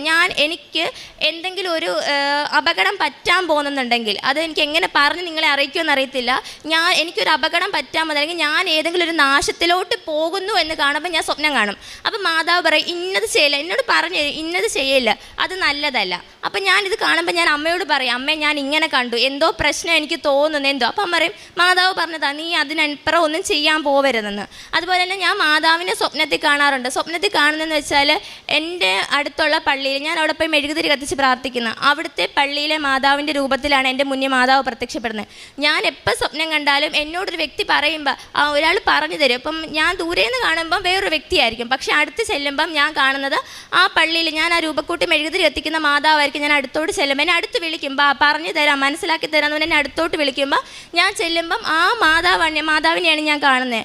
അതുപോലെ തന്നെ എൻ്റെ അമ്മയ്ക്കും മാതാവിനെ കണ്ട അനുഭവമുണ്ട്. എൻ്റെ അമ്മ കാണുന്നത് വേളാങ്കണ്ണി മാതാവിനാണ്. അമ്മ ഇങ്ങനെ വിഷമിച്ചിരിക്കുന്ന സന്ദർഭത്തിൽ അമ്മയുടെ മുന്നിൽ വരും. അമ്മയോട് പറയാം, നീ വന്ന് കതക് തുറക്കും, ഞാൻ വെളിയിൽ നിൽക്കുവാന്ന് പറയും. അമ്മ ഉറക്കത്തിൽ എന്നിട്ട് പറഞ്ഞു തരും അടുത്ത്. അമ്മ കാണുന്നത് വേളാങ്കണ്ണി മാതാവിനെ. അമ്മയും കുഞ്ഞും കൂടെ വന്ന് നിൽക്കുക, നീ എന്താ വാതിൽ തുറക്കാത്തേന്നായിരുന്നു എൻ്റെ അമ്മയോട് ചോദിച്ചുകൊണ്ടിരിക്കുന്നത്. ഇന്നേ വരെ ഞാൻ എൻ്റെ അനിയത്തി അമ്മ ഞങ്ങൾക്ക് എന്താ പറയുക, എല്ലാ കാര്യത്തിലും അമ്മ മാതാവിൻ്റെ ഒരു അനുഗ്രഹമുണ്ട്. കാരണം ഏതൊരു കാര്യം ചെയ്യുമ്പോഴും ഞങ്ങളുടെ കൂടെ ഞങ്ങൾ അമ്മയോട് ചോദിച്ചിട്ടേ ചെയ്യുള്ളൂ. പക്ഷെ അതിനനുസരിച്ച് അമ്മ ഞങ്ങൾക്ക് വഴികാട്ടിയായിട്ട് ഓരോരോ ഞങ്ങളുടെ കാര്യങ്ങൾ പറഞ്ഞു തരുമായിരുന്നു. പിന്നെ അതുപോലെ എൻ്റെ അമ്മയ്ക്കൊരു ജോലി, കാരണം എന്നെ നേഴ്സിംഗ് പഠിപ്പിക്കാൻ വിട്ടു. അനിയത്തി എഞ്ചിനീയറിങ്ങിന് വിട്ടു. പൈസയില്ല. അച്ഛൻ കുറച്ച് കുടിക്കുകയൊക്കെ ചെയ്യും, പക്ഷേ എന്നെന്ന് പറഞ്ഞാൽ അച്ഛൻ്റെ ചിലവിൽ തന്നെ എല്ലാം നടന്നു പോകത്തില്ല. കാരണം ഞങ്ങളുടെ രണ്ടുപേരുടെയും പഠിത്ത ചിലവ് തന്നെ ഒത്തിരിയാവും. അപ്പം ഞങ്ങളുടെ അമ്മ ലോണും കാര്യങ്ങളൊക്കെ എടുത്തിട്ടുണ്ട്. അപ്പം ചിലപ്പോൾ ഒരു ദിവസത്തെ ലോൺ അടയ്ക്കാൻ അല്ലെങ്കിൽ ഒരു ദിവസം എന്തെങ്കിലും ഒരു വണ്ടിക്കൂലിക്ക് പോലും തരാൻ ചിലപ്പോൾ അമ്മയുടെ കാണത്തില്ലായിരിക്കും. അമ്മ ആരോടെങ്കിലുമൊക്കെ ചോദിച്ചു പോകും, ഇന്ന പോലെ പിള്ളേർക്ക് കൊടുക്കാൻ. അപ്പം തന്നെ ചോദിക്കുന്നത് എന്താ, പിച്ച തെണ്ടാൻ ഇറങ്ങിയല്ലോ നീ രാവിലെ എന്നായിരുന്നു എൻ്റെ അമ്മയോട് ചോദിച്ചുകൊണ്ടിരുന്നത്. കാശുള്ളവനെ മക്കളെ പഠിപ്പിക്കാവുള്ളൂ, കാശില്ലാത്തവൻ മക്കളെ പഠിപ്പിക്കാൻ ഇറങ്ങില്ലെന്ന് പറഞ്ഞിട്ടുണ്ട്. അതുപോലെ കുടിയൻ്റെ മക്കൾ പഠിക്കേണ്ട, അല്ലാത്തവർ പഠിക്കട്ടെ എന്ന്. അപ്പോൾ അതൊക്കെ വെച്ച് ഞങ്ങൾക്ക് ഒത്തിരിയും കേട്ട് മനസ്സ് സത്യം പറഞ്ഞാൽ തളർന്നു പോയിട്ടുണ്ട്. കാരണം കഷ്ടപ്പാടും ദാരിദ്ര്യം അനുഭവിച്ചുകൊണ്ടിരിക്കുമ്പോൾ തന്നെ ഓരോരുത്തർ കുത്തുവാക്കൂടെ കേൾക്കുമ്പോൾ നമ്മളെ കൊണ്ട് നേരെ നിൽക്കാൻ പറ്റത്തില്ല.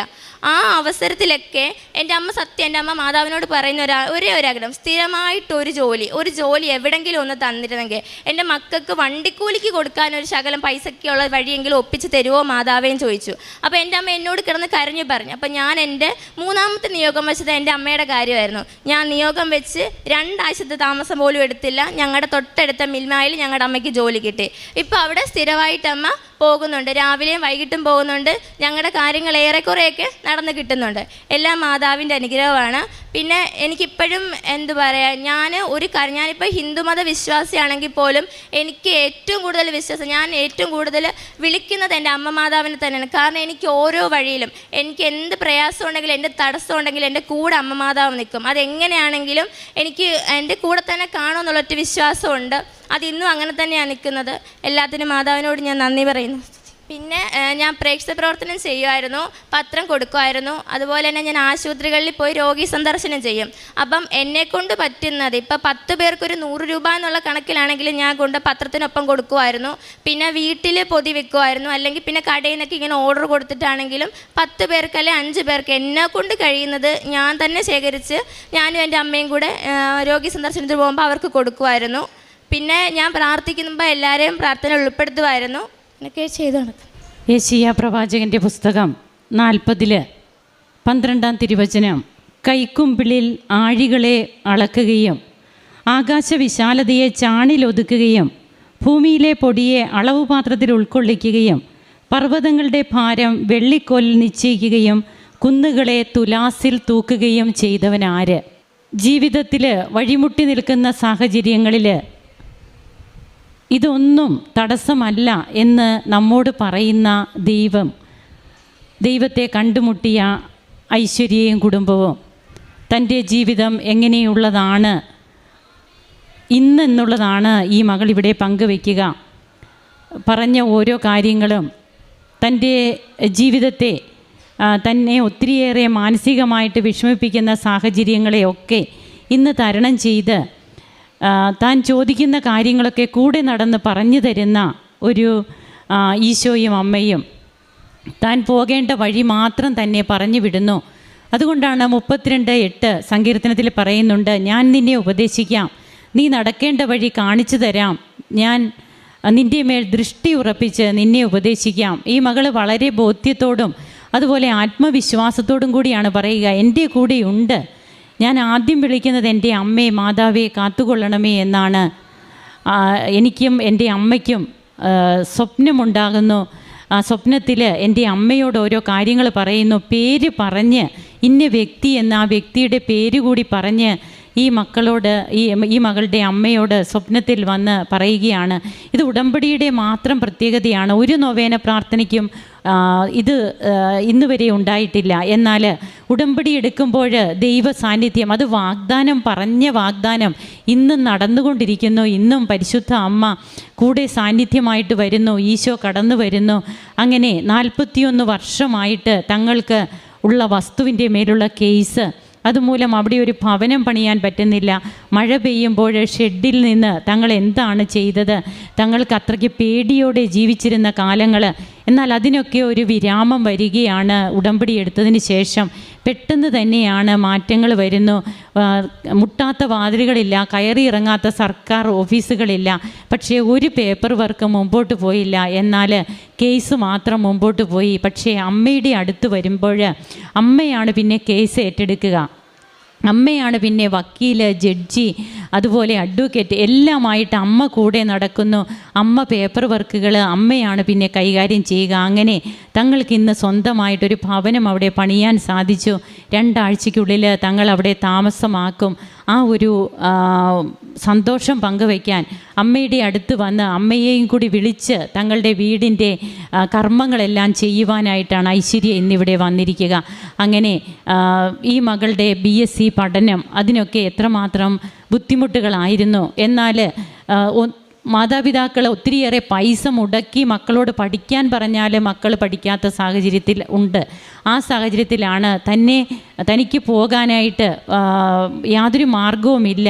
താൻ മലയാളം മീഡിയം പഠിച്ച കുട്ടി, തനിക്ക് ആരും പറഞ്ഞു തരാനില്ല, ഇംഗ്ലീഷ് തനിക്ക് അറിയില്ല. എന്നാൽ പരിശുദ്ധ അമ്മ ട്യൂട്ടർ ആകുമ്പോൾ അമ്മയാണ് അവിടെ ഈ മകളുടെ ട്യൂട്ടർ, അമ്മയാണ് എല്ലാം പറഞ്ഞു കൊടുക്കുക. അപ്പോൾ തനിക്ക് ഒന്നിനും ഒരു ബുദ്ധിമുട്ടും വന്നില്ല. ഇതൊന്നും മറ്റൊരാൾ പറയുന്ന കാര്യം സിസ്റ്റർ എടുത്ത് പറഞ്ഞതല്ല. നാമൊക്കെ നമ്മുടെ കണ്ണുകൊണ്ട് കണ്ട്, ചെവി കൊണ്ട് കേട്ട്, കരങ്ങൾ കൊണ്ട് സ്പർശിച്ചെന്ന് പറഞ്ഞതുപോലെ തിരുവചനം അരുളി ചെയ്യുന്നുണ്ട്. അതുപോലെ ഇന്ന് ഐശ്വര്യ ഇവിടെ വന്നതെന്ന് പറയുന്ന കാര്യങ്ങളാണ്. അങ്ങനെ തൻ്റെ ജീവിതത്തിൽ തനിക്ക് എങ്ങനെയാണ് BSc തൻ്റെ ഫസ്റ്റും സെക്കൻഡ് ഇയർ 2 വർഷമല്ലേ, ഫസ്റ്റും സെക്കൻഡും ഇയറിൽ തനിക്ക് എങ്ങനെ ഫസ്റ്റ് ക്ലാസ് മേടിച്ച് തന്നെ കളിയാക്കിയവരുടെ മുൻപിൽ തന്നെ എങ്ങനെ പരിശുദ്ധ അമ്മ ഉയർത്തി നിർത്തുന്നു.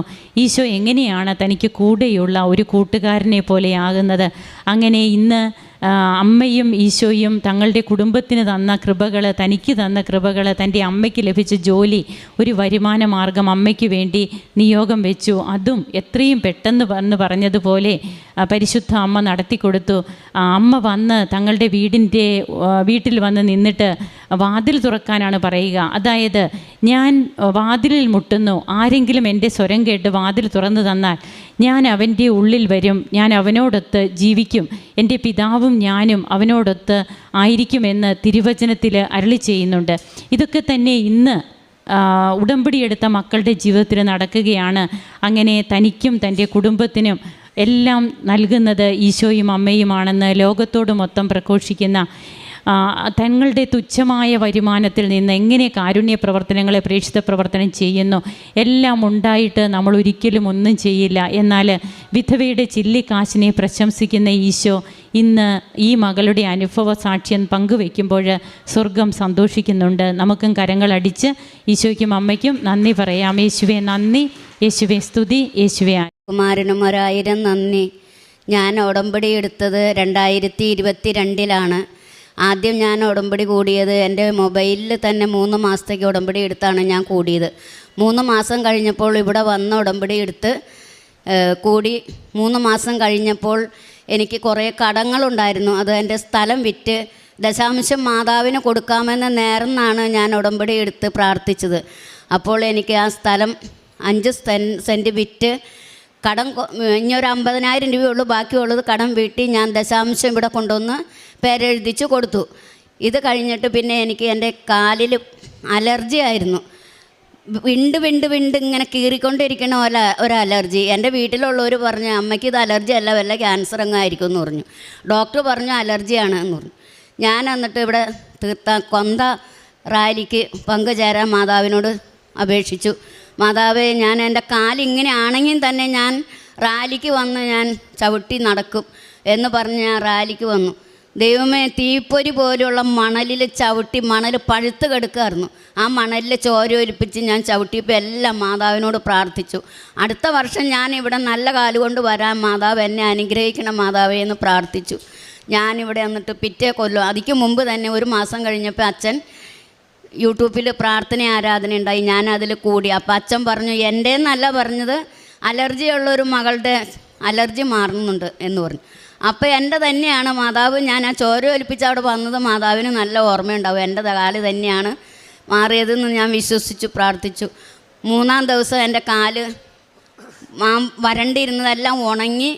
ഞാൻ കാല് നിലത്ത് ചവിട്ടി മുത്തപ്പൻ്റെ മല പോലും ഞാൻ കയറി ഇറങ്ങി. ഇത് കഴിഞ്ഞു. പിന്നെ എനിക്ക് എൻ്റെ ജീവിതം ചെറുപ്പത്തിൽ തുടങ്ങിയുള്ളൊരു ശ്വാസം മുട്ടാണെന്നാണ് എൻ്റെ അമ്മ പറഞ്ഞ് ഞാൻ കേട്ടത്. കെട്ടിച്ചു 50 കൊല്ലമായി. അത് കഴിഞ്ഞിട്ട് 50 കൊല്ലമായി, 45 കൊല്ലം.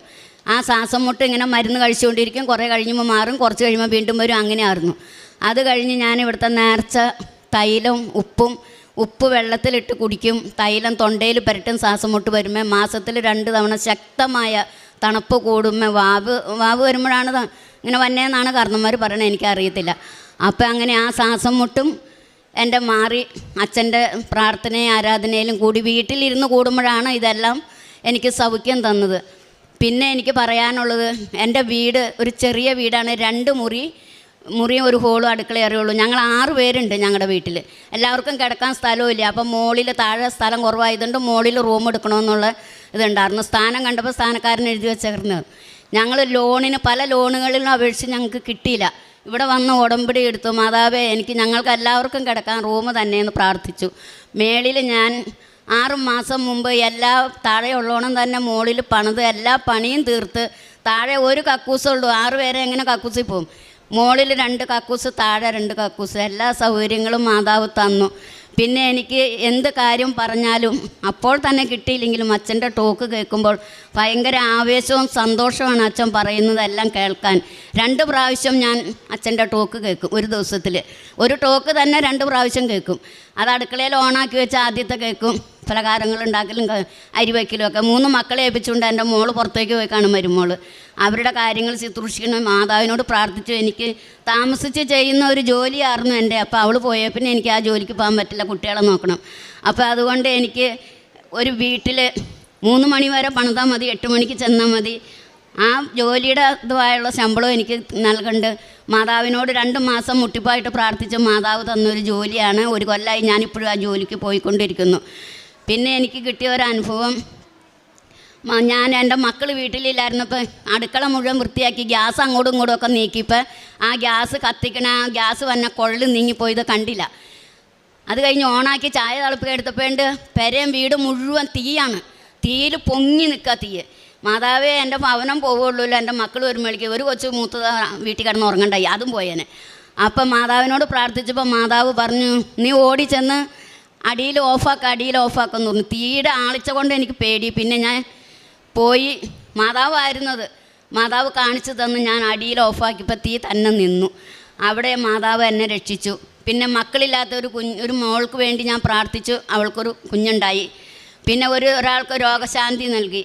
പിന്നെ എനിക്ക് ഗ്രൂപ്പുണ്ട്, ഞാൻ കൃപാസന ഗ്രൂപ്പ് എടുത്തിട്ടുണ്ട്. മാസത്തിൽ 2 തവണ ഭക്ഷണം കൊടുക്കുന്നുണ്ട്. ഗവൺമെൻറ് ആശുപത്രിയിൽ പോയി രോഗികളെ കാണും. പിന്നെ 3 കെട്ട് പത്രമാണ് എല്ലാ മാസവും ഞാൻ ഇവിടുന്ന് വാങ്ങുന്നത്. അത് ഞാൻ എൻ്റെ പള്ളികളിലാണ് കൊടുക്കുന്നത്. പിന്നെ ഓട്ടോറിക്ഷക്കാർക്കും അങ്ങനെയെല്ലാം ഞാൻ പറ്റുന്നതായ സഹായം ചെയ്യും. പിന്നെ ഒരു വൃത്തമന്ദിരത്തിൽ 70 ആൾക്ക് ഭക്ഷണം ഞാൻ എല്ലാ കല്യാണത്തിൻ്റെ വിഭവങ്ങളും എല്ലാം ചേർത്ത് അവർക്ക് 70 ആൾക്ക് ഭക്ഷണം കൊടുത്തു. 15 ആളൊരു വൃത്തമന്ദിരത്തിൽ ചെന്ന് അവർക്ക് ഊണിന് പൈസ കൊടുത്തു. പിന്നെ എൻ്റെ കൈ നീട്ടുന്നവർക്കെല്ലാം ഞാൻ കൊടുക്കാറുണ്ട്. അരമണിക്കൂർ നേരം ഞാൻ ബൈബിൾ വായിക്കും. എനിക്ക് പ്രാർത്ഥന അങ്ങനെ കാര്യമായിട്ട് ഉണ്ടായില്ല, ഭയങ്കര ദേഷ്യമൊക്കെ ഉള്ള ഒരാളായിരുന്നു. ഇപ്പം എനിക്ക് ദേഷ്യമില്ല. അരമണിക്കൂർ ബൈബിൾ വായിക്കും. വെളുപ്പിനൊരു കൊന്ത ചെല്ലും, രാത്രി ഒരു കൊന്ത ചെല്ലും. പിന്നെ എൻ്റെ സ്വകാര്യ പ്രാർത്ഥന, ഇതെല്ലാം ചെയ്ത് എൻ്റെ ജീവിതം മുന്നോട്ട് കൊണ്ടുപോകണം. എനിക്ക് ഭയങ്കര സന്തോഷമാണ്. ഇപ്പോൾ മാതാവ് എന്നെ സഹായിച്ചു. മാതാവും ഈശോയ്ക്കും 1000 നന്ദി. യെശയ്യാ പ്രവാചകൻ്റെ പുസ്തകം 41:17. ദരിദ്രരും നിരാലംബരും ജലം അന്വേഷിച്ച് കണ്ടെത്താതെ ദാഹത്താൽ നാവ് വരണ്ടു പോകുമ്പോൾ കർത്താവായ ഞാൻ അവർക്ക് ഉത്തരമരുളും, ഇസ്രയേലിൻ്റെ ദൈവമായ ഞാൻ അവരെ കൈവെടിയുകയില്ല. മേരി പൗലോസ് എന്ന ഈ സഹോദരി അമ്മയുടെ ജീവിതത്തിൽ ലഭിച്ച നിരവധിയായ പരിശുദ്ധ അമ്മയുടെ ഇടപെടലിലൂടെ ലഭിച്ച അനുഗ്രഹങ്ങൾക്ക് സന്തോഷത്തോടെ സാക്ഷ്യം പങ്കുവയ്ക്കുകയാണ്. അമ്മ ഓരോ തവണയും നമ്മളോട് പറയുന്നത് എത്ര കണ്ട് പരിശുദ്ധമ്മയിൽ ആശ്രയിച്ച് ജീവിക്കുവാൻ സാധിക്കുന്നു, എത്ര കണ്ട് ഉടമ്പടിയുടെ കാരുണ്യ പ്രവൃത്തികൾ സന്തോഷത്തോടെ ചെയ്യുവാൻ സാധിക്കുന്നു, കരം തുറക്കുവാൻ ഒരു മടിയുമില്ലാതെ മറ്റുള്ളവർക്ക് വേണ്ടി നന്മ ചെയ്യുവാൻ ദൈവം അത്ര കണ്ട് ഹൃദയത്തിന് കരുത്തും വിശാലതയും നൽകിയിരിക്കുന്നു. പ്രാർത്ഥിക്കുവാൻ മടിയില്ലാതെ വചനം വായിക്കുവാനും പ്രാർത്ഥിക്കുവാനും നിരന്തരമായ ശ്രദ്ധ പുലർത്തുവാൻ അമ്മ മാതാവ് മകളെ പ്രാപ്തിയുള്ളതാക്കി എന്ന ആത്മീയ ജീവിതത്തിൽ ഉടമ്പടി എടുത്തതിലൂടെ വന്ന വളർച്ചയുടെ നന്മകളാണ്. കാല് മുഴുവനും വിണ്ടുകീറി അലർജി രോഗത്താൽ ഒട്ടും നടക്കുവാൻ പോലും ആവാതെ പ്രയാസപ്പെട്ട നാളുകളിൽ ആ മുറിവുള്ള കാലും വേദനയുള്ള കാലുമായി അമ്മ മാതാവിൻ്റെ അഖണ്ഡ ജപമാല റാലിയിൽ പങ്കെടുക്കുകയും അതിനുശേഷം കാലിന് ലഭിച്ച സൗഖ്യത്തെയുമാണ് ആദ്യം സാക്ഷ്യപ്പെടുത്തിയത്. ഒരു ചെറിയ ഭവനത്തിൽ ആർക്കും വസിക്കുവാനാവാത്ത വിധം ക്ലേശിച്ച നാളുകളിൽ അമ്മ മാതാവിനോട് പ്രാർത്ഥിക്കുമ്പോൾ അമ്മ മാതാവ് ആ ഭവനം അത് വിപുലീകരിക്കുവാനും അതിൻ്റെ നിർമ്മാണം പൂർത്തീകരിക്കുവാനും ലഭിച്ച അനുഗ്രഹത്തെയാണ് സഹോദരി പിന്നീട് സാക്ഷ്യപ്പെടുത്തിയത്. ജീവൻ തന്നെ അപകടത്തിലാകുമായിരുന്ന ഒരു അഗ്നിബാധയിൽ അമ്മ മാതാവിൻ്റെ സന്ദേശപ്രകാരം ആ ഗ്യാസിൻ്റെ നോബ് അടച്ചുകൊണ്ട് ആ വലിയ തീപ്പൊള്ളലിൽ നിന്നും അഗ്നിബാധയിൽ നിന്നും ഭവനത്തെയും തന്നെയും സംരക്ഷിച്ച അമ്മയുടെ സംരക്ഷണത്തെയാണ് പ്രത്യേകമായിട്ട് സഹോദരി സാക്ഷ്യപ്പെടുത്തുന്നത്. എല്ലാവരോടും തനിക്ക് ലഭിക്കുന്ന ദൈവാനുഭവങ്ങളെ പങ്കുവയ്ക്കുവാനും പറയുവാനും അതിൻ്റെ സന്തോഷത്തിൽ ജീവിക്കുവാനും ഓരോ ദിനവും സാധിക്കുന്നുവെന്നാണ് തൻ്റെ വാക്കുകളിലൂടെ സഹോദരി സാക്ഷ്യപ്പെടുത്തുക. ഈ മകൾക്ക് ലഭിച്ച എല്ലാ അനുഗ്രഹങ്ങളെയും നന്മകളെയും അമ്മ മാതാവിനും തിരുക്കുമാരനും സമർപ്പിച്ചുകൊണ്ട് കരങ്ങളടിച്ച് നമുക്ക് സാക്ഷ്യം. മാതാവിൻ്റെ പ്രത്യക്ഷീകരണത്തിന് സാക്ഷിയായി എന്നെയും എൻ്റെ കുടുംബത്തിനെയും ഉയർത്തിയതിന് 1000 നന്ദി പറയുന്നു. എൻ്റെ പേര് ഷേളി, ഞാൻ തൃശ്ശൂരിൽ നിന്ന് വരുന്നു. ഞാൻ 2023 മെയ് 25 ആദ്യമായി ഉടമ്പടി എടുത്തത്. ഇതെൻ്റെ 2ാമത്തെ സാക്ഷ്യമാണ്. എനിക്ക് 2021 മുതൽ ഹൈപ്പർ തൈറോയിഡ് വിത്ത് നൊഡ്യൂൾ എന്നൊരു അസുഖം ഉണ്ടായിരുന്നു. അതിന് ഞാൻ ട്രീറ്റ്മെൻറ്റ് എടുത്തിരുന്നു. പക്ഷേ 2023 ഞാൻ ഉടമ്പടി എടുത്തതിന് ശേഷം ഞാൻ മരുന്ന് കഴിച്ചിട്ടില്ല. എൻ്റെ ബ്ലഡ് ടെസ്റ്റുകളിൽ ചെറിയ വേരിയേഷൻ ഉണ്ടായിരുന്നെങ്കിലും ആ ഡോക്ടർ പറഞ്ഞു മരുന്ന് കഴിക്കേണ്ട, അത് ഓൾറെഡി അഡ്ജസ്റ്റായി മാറിക്കോളുമെന്ന്. അങ്ങനെ ഞാൻ ഈ ഓഗസ്റ്റ് 2024 ഇവിടെ ഉടമ്പടി പുതുക്കാനായി വന്നപ്പോൾ ചേച്ചി എൻ്റെ അടുത്ത് പറഞ്ഞു, നിങ്ങൾക്ക് ഈ രോഗം ഉടമ്പടിയിൽ എഴുതിയിട്ടുള്ളതല്ലേ, ഇപ്പോൾ ബ്ലഡ് ടെസ്റ്റ് ഓക്കെ ആയിട്ടുണ്ടെങ്കിൽ സാക്ഷ്യം പറഞ്ഞുകൂടെ എന്ന് ചോദിച്ചു. അപ്പോൾ ഞാൻ ആ ചേച്ചിയോട് പറഞ്ഞു, എന്തായാലും എനിക്കൊരു നൊഡ്യൂളുണ്ട്, അതും കൂടി ഒന്ന് ടെസ്റ്റ് ചെയ്തിട്ട് ഒന്ന് സ്കാൻ ചെയ്തിട്ട് അത് നോക്കിയിട്ട് ഞാൻ കൺഫേം ചെയ്ത് പറയാം. അങ്ങനെ ഞാൻ സെപ്റ്റംബറിൽ സ്കാൻ ചെയ്യാൻ ചെന്നപ്പോൾ എനിക്ക് ഒരു നൊഡ്യൂൾ ഉണ്ടായിരുന്നത് 3 നൊഡ്യൂളായി മാറുകയും സൈസ് 1.7 സെൻറ്റിമീറ്റർ ഉള്ളത് 2.5 സെൻറ്റിമീറ്ററിലേക്ക് കൂടുകയും ചെയ്തു. ഇത് ഞാൻ ഓൺലൈനിൽ ഡോക്ടറായിട്ട് അമൃത ഹോസ്പിറ്റലിലെ ഡോക്ടറായിട്ട് കൺസൾട്ട് ചെയ്തപ്പോൾ ഡോക്ടർ എൻ്റെ അടുത്ത് പറഞ്ഞു, ഉടൻ വന്ന് FNAC സ്കാനിങ് ബ്ലഡ് ടെസ്റ്റ് അമൃതയിൽ തന്നെ ചെയ്യണമെന്ന് പറഞ്ഞു. എത്രയും പെട്ടെന്ന് വരാൻ പറഞ്ഞു. ഞാൻ ഡോക്ടറോട് പറഞ്ഞു, എനിക്കിപ്പോൾ വരാൻ പറ്റില്ല, ഞാൻ ഡിസംബറിൽ വരാം. അങ്ങനെ ഞാൻ സെപ്റ്റംബറിൽ നേരെ ഇവിടെ വന്ന് എല്ലാ മാസവും ഞാനിവിടെ വരും. അങ്ങനെ ഞാൻ സെപ്റ്റംബറിൽ ഇവിടെ വന്ന് ആ മെനോറ വിളക്കിൽ നിന്നുള്ള തൈലം എടുത്ത് എൻ്റെ കഴുത്തിൽ മുഴുവനും പൂശി. അത് പരട്ടിയ സമയത്ത് തന്നെ എൻ്റെ കഴുത്തിൽ ഭയങ്കര ഒരു ചുട്ടുനീറ്റം ഫീൽ ചെയ്തു. അപ്പോൾ തന്നെ എനിക്ക് മനസ്സിലായി എൻ്റെ അസുഖം സൗഖ്യപ്പെട്ടിട്ടുണ്ടെന്ന്. അത് കഴിഞ്ഞിട്ട് ഞാൻ നിയോഗം വെച്ചിട്ട് ജപമാല റാലിയിൽ പങ്കെടുത്തു. അതും കഴിഞ്ഞ് ഞാൻ ഡിസംബറിൽ വീണ്ടും പുതുക്കിയപ്പം എൻ്റെ നൊഡ്യൂളൊന്ന് ഷ്രിങ്ക് ചെയ്യണേ എന്ന് എഴുതിയിട്ടാണ് അതിന് ശേഷമാണ് ഞാൻ അമൃതയിൽ പോയിട്ട് ടെസ്റ്റ് ചെയ്തത്. അപ്പോൾ അമൃതയിൽ പോയി വീണ്ടും സ്കാൻ ചെയ്തപ്പോൾ എൻ്റെ 2.5 എന്ന സൈസ് ഉണ്ടായിരുന്ന നൊഡ്യൂൾ ഷ്രിങ്ക് ചെയ്തിട്ട് 1.4 കുറയുകയും 3 നൊഡ്യൂൾസ് ഉണ്ടായിരുന്നത് വീണ്ടും അത് 1 നൊഡ്യൂളിലേക്ക് മാറുകയും ആ റേഡിയോളജിസ്റ്റ് എൻ്റെ അടുത്ത് പറഞ്ഞു, നിങ്ങളുടെ പ്രീവിയസ് റിപ്പോർട്ട് പോലെയല്ല ഇപ്പോൾ കാണുന്നത്, അതുകൊണ്ട് ഒരു FNACയുടെ ആവശ്യമില്ല, എൻ്റെ ക്രൈനോളജിസ്റ്റായിട്ട് ഞാൻ സംസാരിച്ചോളാം, നിങ്ങൾക്ക് യാതൊരു ഫെർദർ ടെക്സ്റ്റ് ഇവാലുവേഷൻ്റെ ആവശ്യമില്ല എന്ന് പറഞ്ഞാൽ അങ്ങനെ മാതാവ് എന്നെ ആ രോഗത്തിൽ നിന്ന് പൂർണ്ണ വിടുതൽ നിന്ന് അനുഗ്രഹിച്ചത്. എൻ്റെ 2ാമത്തെ സാക്ഷ്യം, എനിക്കൊരു പ്രോപ്പർട്ടിയിൽ ഒരു കിണർ കുത്തണം എന്നുണ്ടായിരുന്നു. അതിനായിട്ട് ഒരാളെ സ്ഥാനം നോക്കാനായിട്ട് വിളിക്കുകയും അയാൾ അവിടെ വന്നപ്പോൾ പറഞ്ഞു, ഈ കിണറിന് ഇവിടെ കിണർ കുത്തിയാൽ വെള്ളം കിട്ടില്ല, അതുകൊണ്ട് ബോർവെൽ നോക്കാമെന്ന് പറഞ്ഞു. തലേ ദിവസം തന്നെ ഞാൻ ആ പ്രോപ്പർട്ടിയിൽ വിശുദ്ധ ഉപ്പിട്ട് പ്രാർത്ഥിച്ചിരുന്നു. അയാൾ കുറേ നോക്കി കഴിഞ്ഞിട്ട് അവസാനം പറഞ്ഞു, ഒരു പോയിന്റിൽ മാത്രമേ ഇതിന് സ്ഥാനമുള്ളൂ, അത് 350 ഫീറ്റ് അടിച്ചാൽ മാത്രം നിങ്ങൾക്ക് വെള്ളം കിട്ടും, നിങ്ങൾക്ക് ഉപയോഗത്തിനാണെങ്കിൽ 400 ഫീറ്റ് അടിക്കേണ്ടി വരും എന്ന് പറഞ്ഞു. ഈ പിന്നെ കുറേ ദിവസങ്ങൾക്ക് ശേഷമാണ് കിണർ കുത്താൻ ബോർവെല്ലിന് ആയിട്ട് ചെയ്തത്. ആ സമയത്ത് ഞാൻ ഹസ്ബൻഡിൻ്റെ കൂടെ വിദേശത്തായിരുന്നു.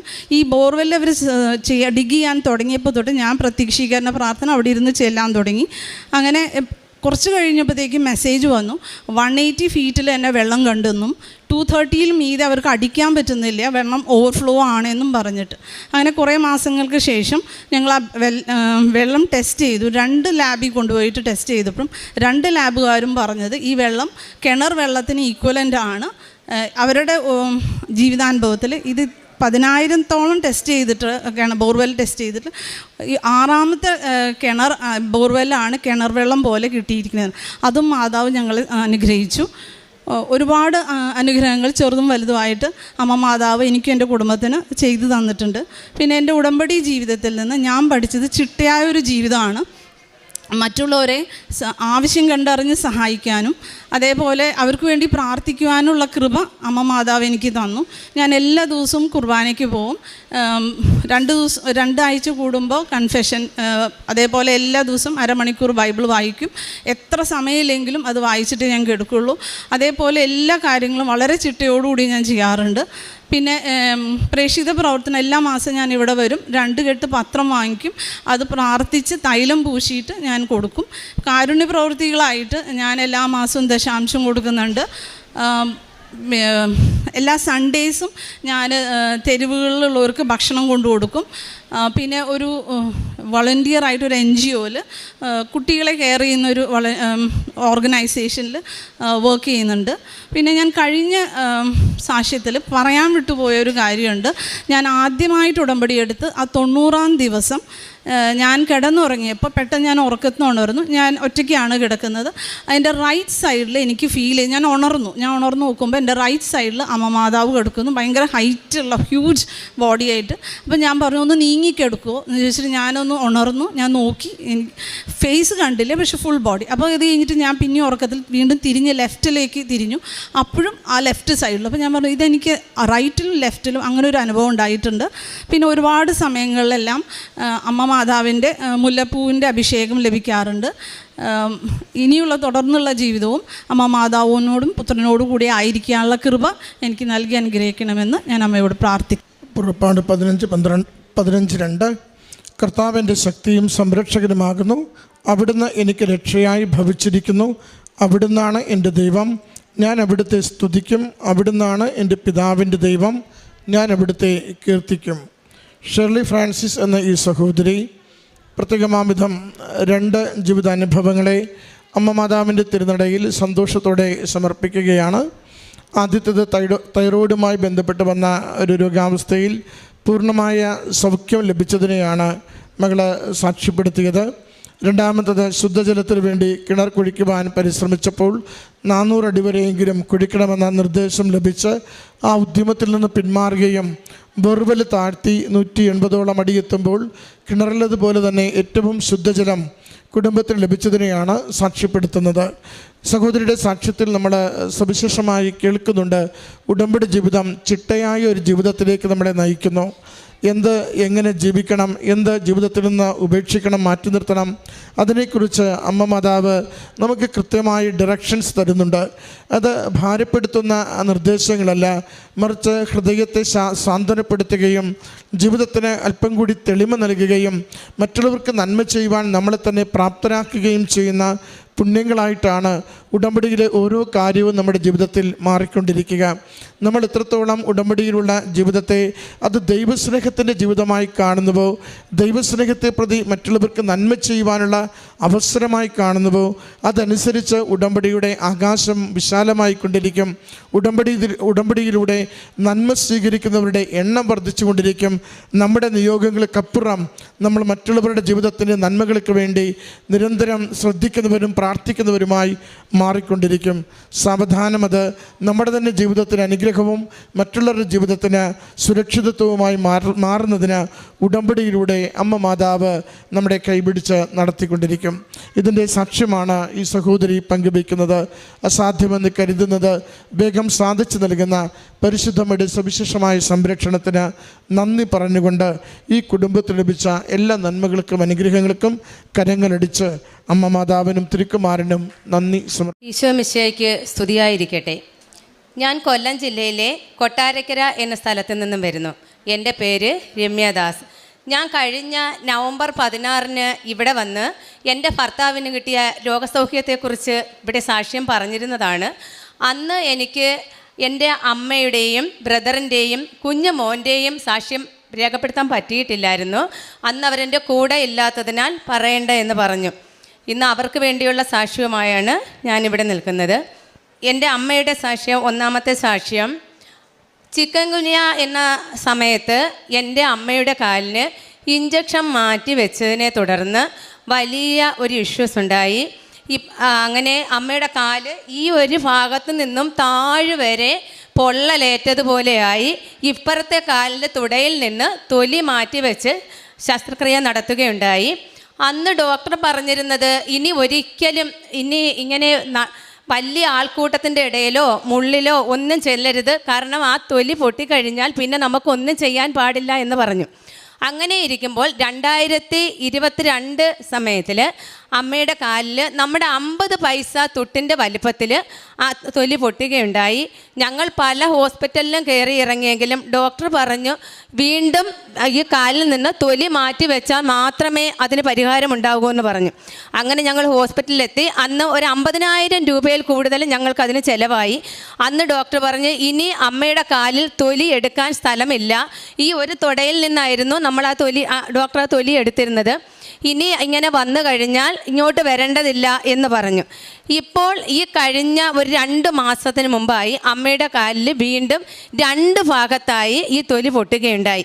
അപ്പോൾ അമ്മ കരഞ്ഞ് നിലവിളിച്ച് പറഞ്ഞു, അമ്മയെ എനിക്ക് ഇനി എൻ്റെ കാലിൽ ഇനി മാറ്റി വയ്ക്കാൻ തൊലിയൊന്നുമില്ല, പക്ഷേ എൻ്റെ മാതാവ് എനിക്കിത് മാറ്റിത്തരണേ എന്ന് പറഞ്ഞ് അമ്മ വിശ്വാസ പ്രമാണം ചൊല്ലി ഉറക്കെ നിലവിളിച്ച് കരഞ്ഞ് പറഞ്ഞതിനെ തുടർന്ന് അമ്മ ഉപ്പും തേനും ഒക്കെ തൊട്ട് പുരട്ടി പ്രാർത്ഥിച്ചതിൻ്റെ ഫലമായി പിറ്റേന്ന് രാവിലെ ആ 2 മുറിവുകളും ഉണങ്ങിയതായിട്ട് അമ്മ മാതാവ് ഞങ്ങൾക്ക് കാണിച്ചു തന്നു. ഈ ഒരു അനുഗ്രഹത്തിന് അമ്മ മാതാവിനോട് എത്ര നന്ദി പറഞ്ഞാലും ഞങ്ങൾക്ക് തീരില്ല. കാരണം എൻ്റെ ഭർത്താവിൻ്റെ രോഗത്തെ തുടർന്ന് എനിക്ക് കൂട്ടിന് പോകാനോ അമ്മയ്ക്ക് കൂട്ടിരിക്കാനോ ഒന്നും മറ്റാരും ഉണ്ടായിരുന്നില്ല. പിന്നെ പൈസയുടെ ബുദ്ധിമുട്ടും ഒക്കെ ഞങ്ങൾക്കുണ്ടായിരുന്നു. ആ ഒരു അവസരത്തിലാണ് എൻ്റെ അമ്മ മാതാവും അപ്പായും ഞങ്ങൾക്ക് ഇങ്ങനെ ഒരു രോഗസൗഖ്യം തന്നത്. പിന്നീട് അത് കഴിഞ്ഞ് അമ്മയ്ക്ക് പിന്നെ വയറ് 2-3-4 മാസമായിട്ട് വയറുവേദനയെ തുടർന്ന് അമ്മ ഹോസ്പിറ്റലിലെത്തിയപ്പോൾ ഡോക്ടർ പറഞ്ഞു യൂട്രസിനകത്ത് മുഴയാണെന്ന് പറഞ്ഞു. അങ്ങനെ സ്കാൻ ചെയ്യാൻ പറഞ്ഞു. ഞാനങ്ങനെ അമ്മയോട് പറഞ്ഞു, അമ്മ ഉപ്പും നമ്മുടെ ഈ കൃപാസന പത്രവും കൊണ്ട് വേണേ പോകാനെന്ന് പറഞ്ഞ് അമ്മ അങ്ങനെ അവിടെ ചെന്ന് സ്കാനിങ്ങിന് മുമ്പായിട്ട് അമ്മ വിശ്വാസ പ്രമാണം ചൊല്ലി ഈ പത്രവും പിടിച്ച് അമ്മ സ്കാനിങ് റൂമിൽ കയറി. എന്തായാലും സ്കാനിങ് കഴിഞ്ഞപ്പോൾ അമ്മയ്ക്ക് യൂട്രസിൽ മുഴയില്ല എന്നുള്ള ഒരു അത്ഭുത സൗഖ്യം ഞങ്ങൾക്ക് കിട്ടി. പിന്നെ എൻ്റെ ബ്രദർ ഈ 2023 അവന് ഡെങ്കിപ്പനി, ഭയങ്കരമായ പനിയെ തുടർന്ന് ചെന്നപ്പോൾ ഡെങ്കിപ്പനിയാണെന്ന് അറിയിച്ചു. അങ്ങനെ ഞങ്ങൾ അടുത്തുള്ള ചടയമള ഹോസ്പിറ്റലിൽ ചെന്നപ്പോൾ അവിടുന്ന് മറ്റൊരു ഹോസ്പിറ്റലിലേക്ക് കൊണ്ടുപോകാൻ പറഞ്ഞു. മറ്റൊരു ഹോസ്പിറ്റലിൽ കൊണ്ടു ചെന്നപ്പോൾ കൗണ്ട് തീരെ കുറഞ്ഞു. പിറ്റേന്നായിട്ടും കൗണ്ട് ഒരു കുറവും ഉണ്ടായിരുന്നില്ല. ആഹാരവും കഴിക്കത്തില്ല, വെള്ളവും കുടിക്കത്തില്ല, അങ്ങനെ ഒരു പ്രകൃതമായിരുന്നു ഇവൻ്റെത്. അങ്ങനെ ഉപ്പ് കൊണ്ടുവന്ന് കൊടുത്തിട്ട് ഞാൻ വേറെ ഒരു വഴിക്ക് പോയിട്ട് വന്നപ്പോൾ എൻ്റെ കയ്യിൽ ഉപ്പ് മാത്രമേ ഉണ്ടായിരുന്നുള്ളൂ. അങ്ങനെ ഉപ്പ് കൊണ്ടു കൊടുത്തിട്ട് ഞാൻ അവൻ്റെ പെണ്ണിനോട് ഞാൻ പറഞ്ഞു, മോളെ നീ ഇത് വിശ്വാസ പ്രമാണം ചൊല്ലി പിന്നെ അവന് കൊടുക്കാൻ പറഞ്ഞു. അങ്ങനെ വിശ്വാസ പ്രമാണം അറിഞ്ഞുകൂടാന്ന് പറഞ്ഞപ്പോൾ ഞാൻ എഴുതി കൊടുത്തു. ഞാനും പ്രാർത്ഥിച്ചിട്ട് തിരിച്ചു വന്നു. അങ്ങനെ ഞങ്ങൾ വീട്ടിൽ വന്ന് ഞാനും എൻ്റെ ഭർത്താവും മുട്ടുമേൽ നിന്ന് ഉറക്കെ എൻ്റെ മാതാവിനോട് കരഞ്ഞ്, മാതാവേ എൻ്റെ കുഞ്ഞിനൊരാപത്തും വരുത്തല്ലേ, എനിക്ക് ആകെയുള്ള ഒരാങ്ങളെയാ, അവന് ഡെങ്കിയുടെ കൗണ്ട് കൂട്ടിക്കൊടുത്ത് അവന് രോഗസൗഖ്യം തന്നവനെ വീട്ടിലേക്ക് വിടണേ എന്ന്. കാരണം അവൻ ഹോട്ടലിൽ ഫുഡ് കഴിക്കാനൊക്കെ വളരെ വിഷമമായിരുന്നു. പിറ്റേന്ന് രാവിലെ വിളിച്ചപ്പോൾ അവൾ പറഞ്ഞു റിസൾട്ട് വന്നില്ല ചേച്ചി എന്ന് പറഞ്ഞു. പിന്നീട് ഉച്ചയായപ്പോഴേക്കും അവൾ എന്നോട് വിളിച്ച് പറഞ്ഞു, ചേച്ചി കൗണ്ട് കൂടി ഞങ്ങളെ ഹോസ്പിറ്റലിൽ നിന്നും വീട്ടിലേക്ക് ഡിസ്ചാർജ് ചെയ്തു എന്ന് പറഞ്ഞു. റെസ്റ്റ് എടുക്കാൻ പറഞ്ഞു. ഇപ്പോൾ അവനൊരു കുഴപ്പവുമില്ല, നല്ല കണക്ക് രോഗസൗഖ്യം കിട്ടി.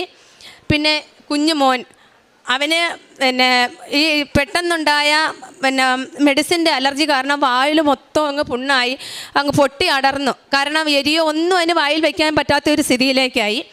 അങ്ങനെ ഹോസ്പിറ്റലിൽ പോവുകയുണ്ടായി. പോയി മെഡിസിനൊക്കെ കൊടുത്തെങ്കിലും അതിന് മാറ്റമൊന്നും ഉണ്ടായില്ല. അപ്പോഴും ഞാൻ അമ്മയോട് പറഞ്ഞു, അമ്മേ നമ്മുടെ തേനും ഉപ്പും കൊടുത്ത് അമ്മ പ്രാർത്ഥിക്കാൻ പറഞ്ഞു. ഞാൻ എൻ്റെ വീട്ടിലല്ല, ഇവർ വേറെ വീട്ടിലാണ്. അങ്ങനെ അമ്മ തേനും ഉപ്പും കൊടുത്ത് വിശ്വാസ പ്രമാണം ചെല്ലിച്ച് പ്രാർത്ഥിച്ചപ്പോൾ നല്ല മാറ്റമുണ്ടായി.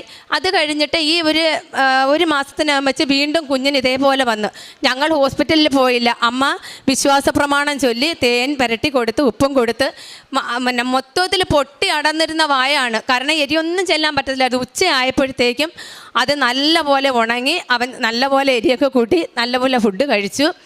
അങ്ങനെ ഒരു രോഗസൗഖ്യം നമുക്ക് ലഭിക്കുകയുണ്ടായി. പിന്നെ എൻ്റെ ഈ കാലിന് 1.5 വർഷത്തിന് മുമ്പ് ഞാനൊന്ന് ഒരു കുഴിയിൽ ചെന്ന് വീണതാണ്. അങ്ങനെ കുഴിയിൽ ചെന്ന് വീണതിനെ തുടർന്ന് എൻ്റെ കാലിൻ്റെ പാദത്തിൽ ഞരമ്പ് വലിയുകയുണ്ടായി. കൂടെ എനിക്കിങ്ങനെ കുറച്ച് 1 കിലോമീറ്റർ നടന്നാൽ മതിയായിരുന്നു. അപ്പോഴേ എൻ്റെ കാലിന് ഭയങ്കരമായ വേദനയുണ്ടാകും. അങ്ങനെ ഈ വേദനയും വെച്ചുകൊണ്ടാണ് ഞാൻ ജപമാല റാലിക്ക്, നമ്മുടെ ഇപ്പോഴത്തെ 2024 ജപമാല റാലിയിൽ പങ്കെടുത്ത് തിരിച്ച് വീട്ടിൽ വന്ന് 2 ദിവസം കഴിഞ്ഞപ്പോഴേക്കും എൻ്റെ ആ കാലിലെ വേദന മാറിക്കിട്ടി.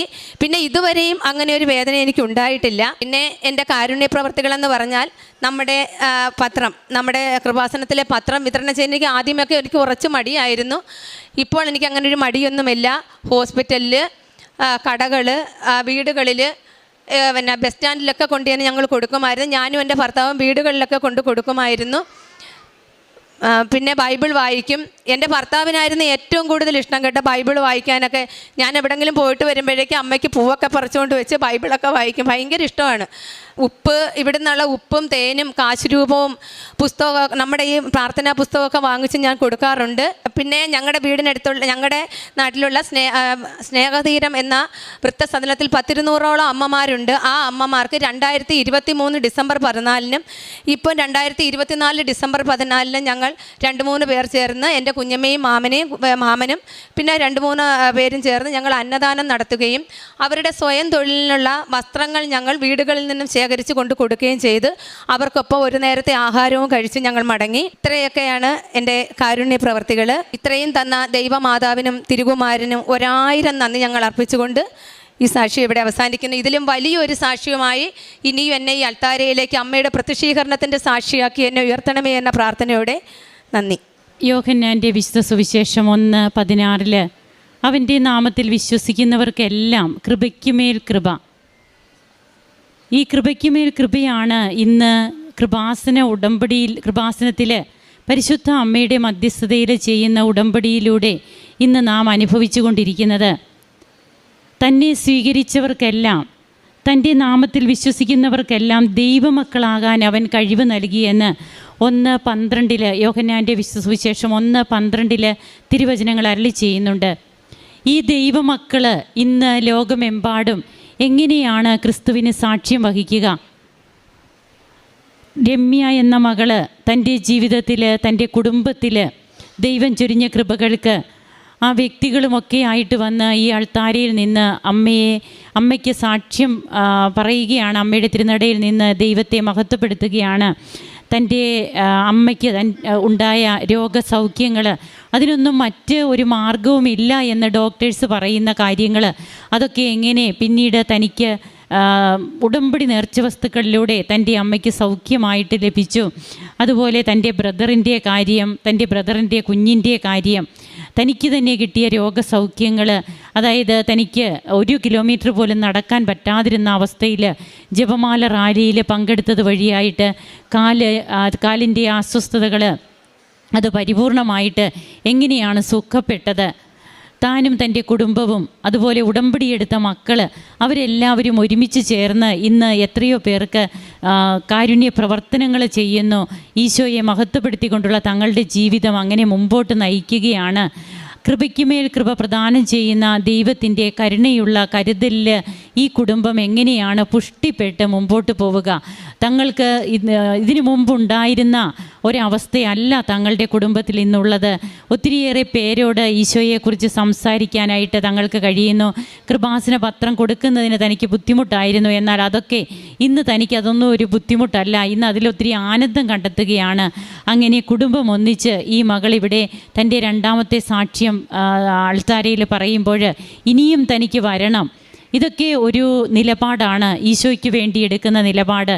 ഈ നിലപാട് ഈശോ ഒത്തിരിയേറെ ശ്ലാഘിക്കുന്നതാണ്. അതായത് ഇങ്ങനെയുള്ളവരെയാണ് ദൈവമക്കളാകുവാനായിട്ട് തങ്ങളെ തന്നെ വിട്ടുകൊടുത്തുകൊണ്ട്, അതിന് ഏതെങ്കിലും പ്രത്യേക ജാതിയെന്നോ മതമെന്നോ ഒന്നുമില്ല, ഈശോയെ ഏറ്റുപറയുക. ആ മക്കളെയാണ് ദൈവമക്കളായിട്ട് ഇന്ന് സ്വർഗരാജ്യത്തിൽ ഇവരാണ് വിരുന്നിനിരിക്കാൻ പോവുക.